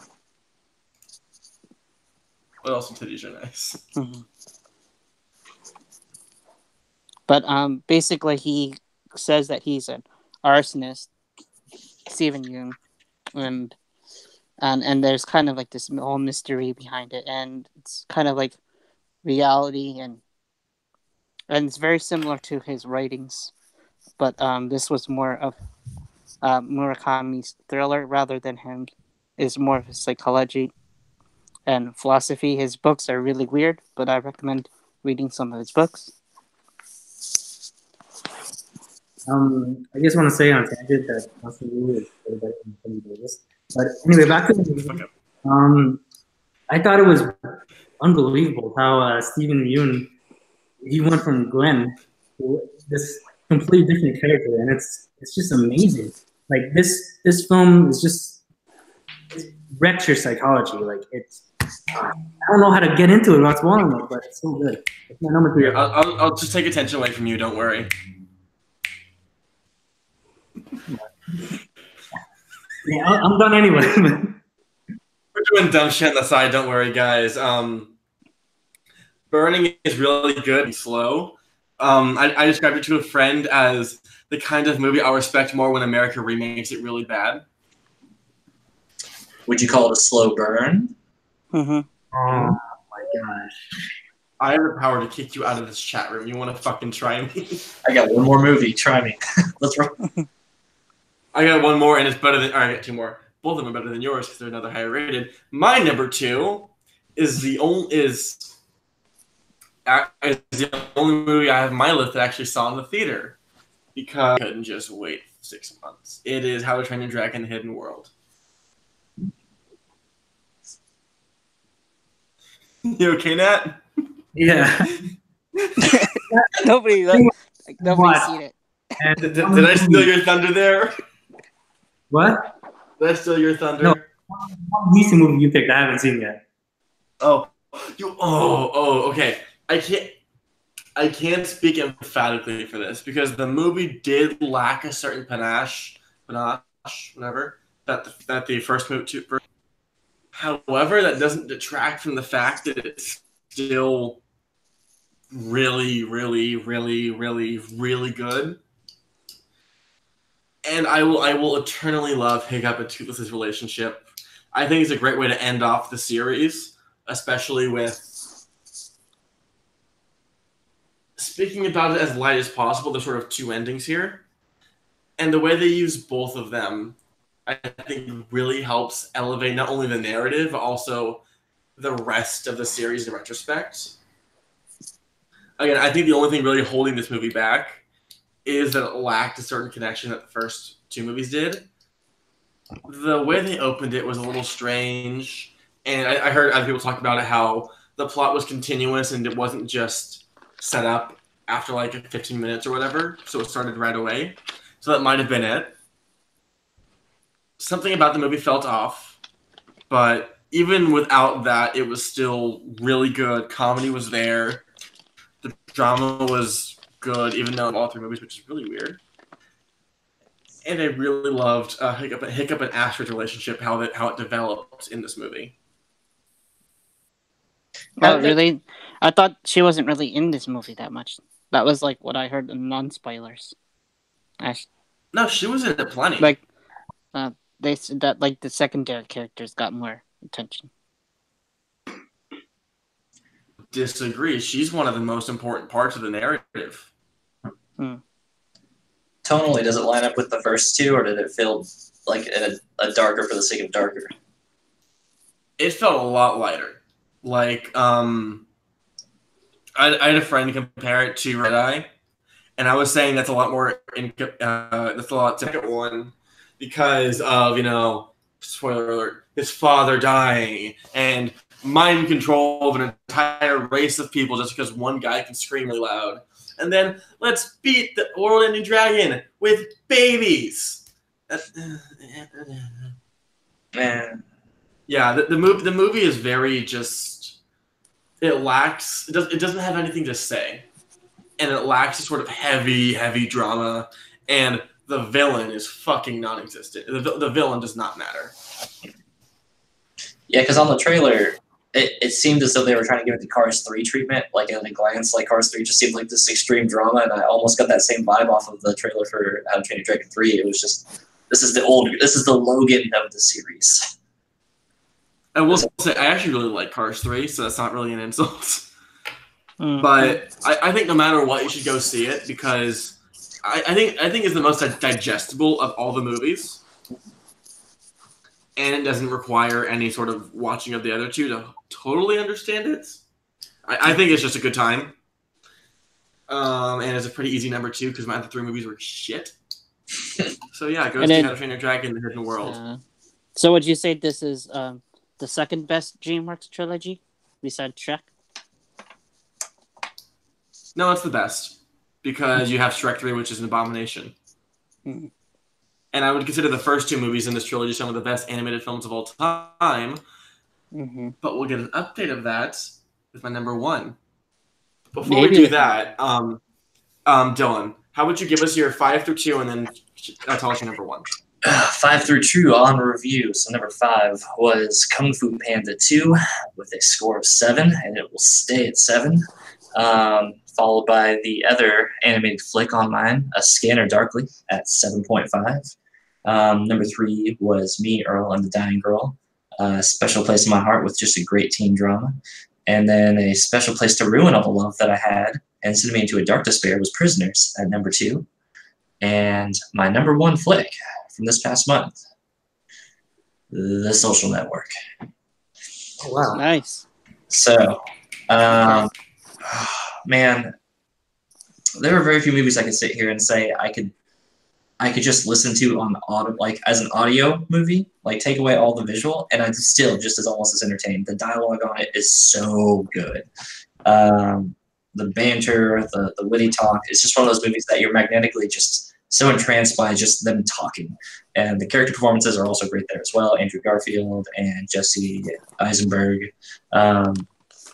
Jesse Eisenberg is probably just playing Jesse Eisenberg, to be honest, but whatever. If that's the director finding the perfect role for the perfect character in that. All of it was just maybe it kind of met me in that teen drama sense where it was just the younger college years, but it was just hyper successful college.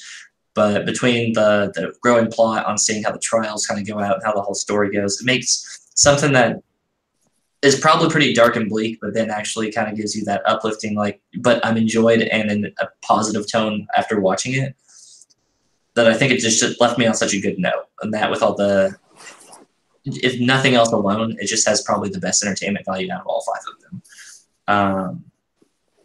Yeah, I think those are going to be my biggest things with it. My brain is getting fried by the later into the night. I could go into depth on characters and development and stuff like that, but damn, this is just a fun movie. It's a good, fun movie over content that isn't as fun as you should think it is, but it kind of had the same vibe as, not Wolf of Wall Street, The Big Short. It was covering content where you're just like, I should be upset about this, but because I'm so entertained, I'm okay with it.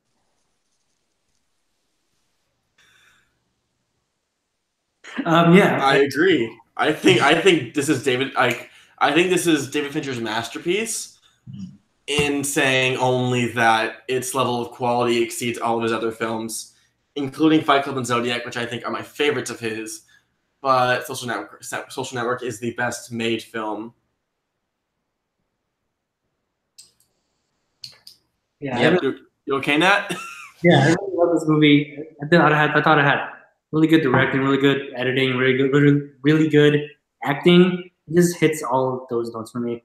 And it's been such a long time since I've seen it, but I remember really loving it. Now, I'll remind you on a really sweet line that I'm just remembering. It's probably my favorite moment is the two whatever brothers or whatever in the movie, the twins, and they're Winklevoss, and they're sitting there and just going on about whether or not just beating Jesse Eisenberg's ass. And it's just like, I'm 6'3" and 180 pounds, 6'3", and there's two of me. Why am I not doing this? Fantastic writing. Andy Sorkin, I think, is on that guy. Right? Sorkin. Aaron Sorkin. Yep, Aaron Sorkin. That's right. And also the score of this movie too. Oh yeah, the score is criminally like Trent Reznor from Nine Inch Nails. Trent Reznor is a fucking amazing composer. I haven't heard a single one of his scores yet that I haven't liked. Mm-hmm. Sorry, I had to charge my phone. But I don't know about everybody else, or Nat, what your number one is, but that was my 5, 4, 3, 2, and my top 5. Bottom 5, all the way to the top. Nat, number 1, buddy. Okay, well, let's go through my 5 through 2. And my number 5 was Greta. Number 4 was Cold War. Number 3 was Fighting with My Family. Number 2 was Wildlife. And my number 1 is Thunder Road. And Okay. All right. I like Yama's going to be very happy when he hears this. Yeah, I really like this movie. The tone was so unique. Like, I didn't know when to laugh and when to cry. It's like, I feel so uncomfortable laughing, but it's so funny. But, yeah, the acting in this is just brilliant. Like, the main actor, I think his name is Jim Cummings. He's so good. He directed it too. Yeah, he directed it. He acted in it. This was his project, and you can tell that he really just like went all out in this movie. And yeah, everyone did a great job in it. Like for like people who were like virtual unknowns, they just killed it. They knocked it out of the park. I recommend it so much. It's not the kind of humor that I usually enjoy, but it just got me. Like it was so funny. Nat, you mentioned that the main guy was an unknown, but his name is Jim Cummings, and that is a name that is extremely that's a big up-and-comer in this podcast altogether. Oh, shit. And back. Unless I'm mistaken, he's not an up-and-comer.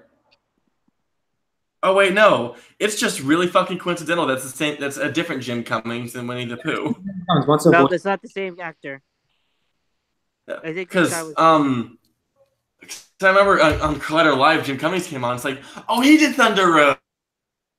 No, they're two completely different people. Mm-hmm. This movie was a great movie, but again, like it was kind of like a movie that's hard to watch because you know whether he's overacting or if he's really like, I don't know. It's hard to describe. Yeah, it kind of like he's overacting, but it really works. And also, is James frozen, guys? Or is it just me? Yeah, James is frozen on mine, unless he's just holding Nep's position and. Maybe he's gone. We're free. James, type in the chat. Now.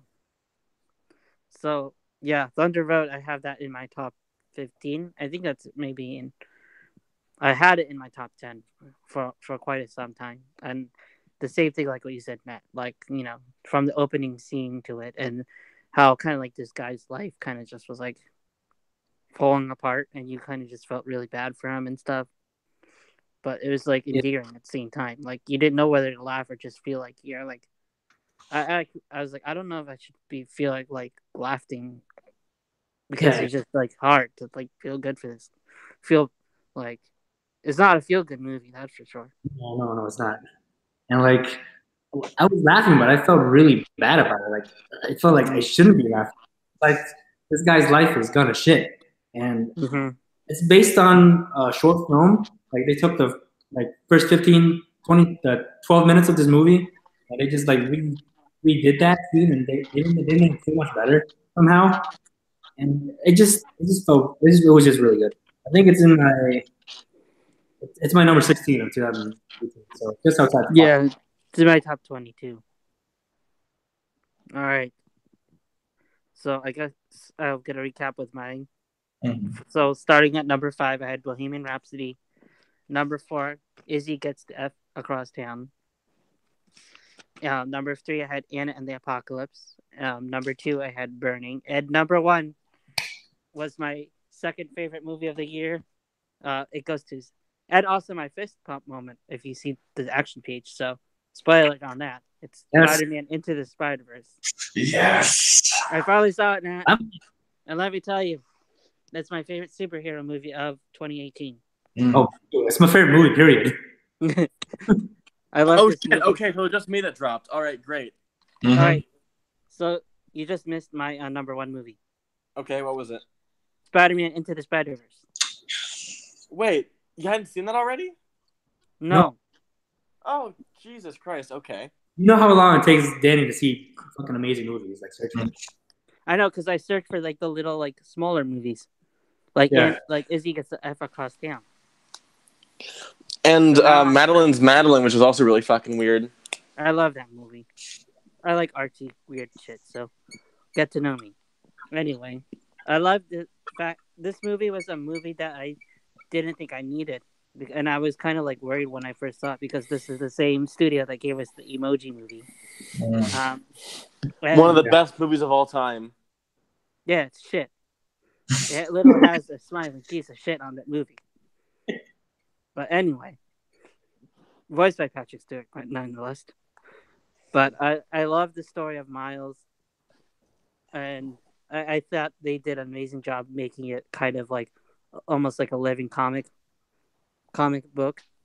And it's just something that even like the smallest details of seeing the stamp of approval, of the stamp little comic approval there.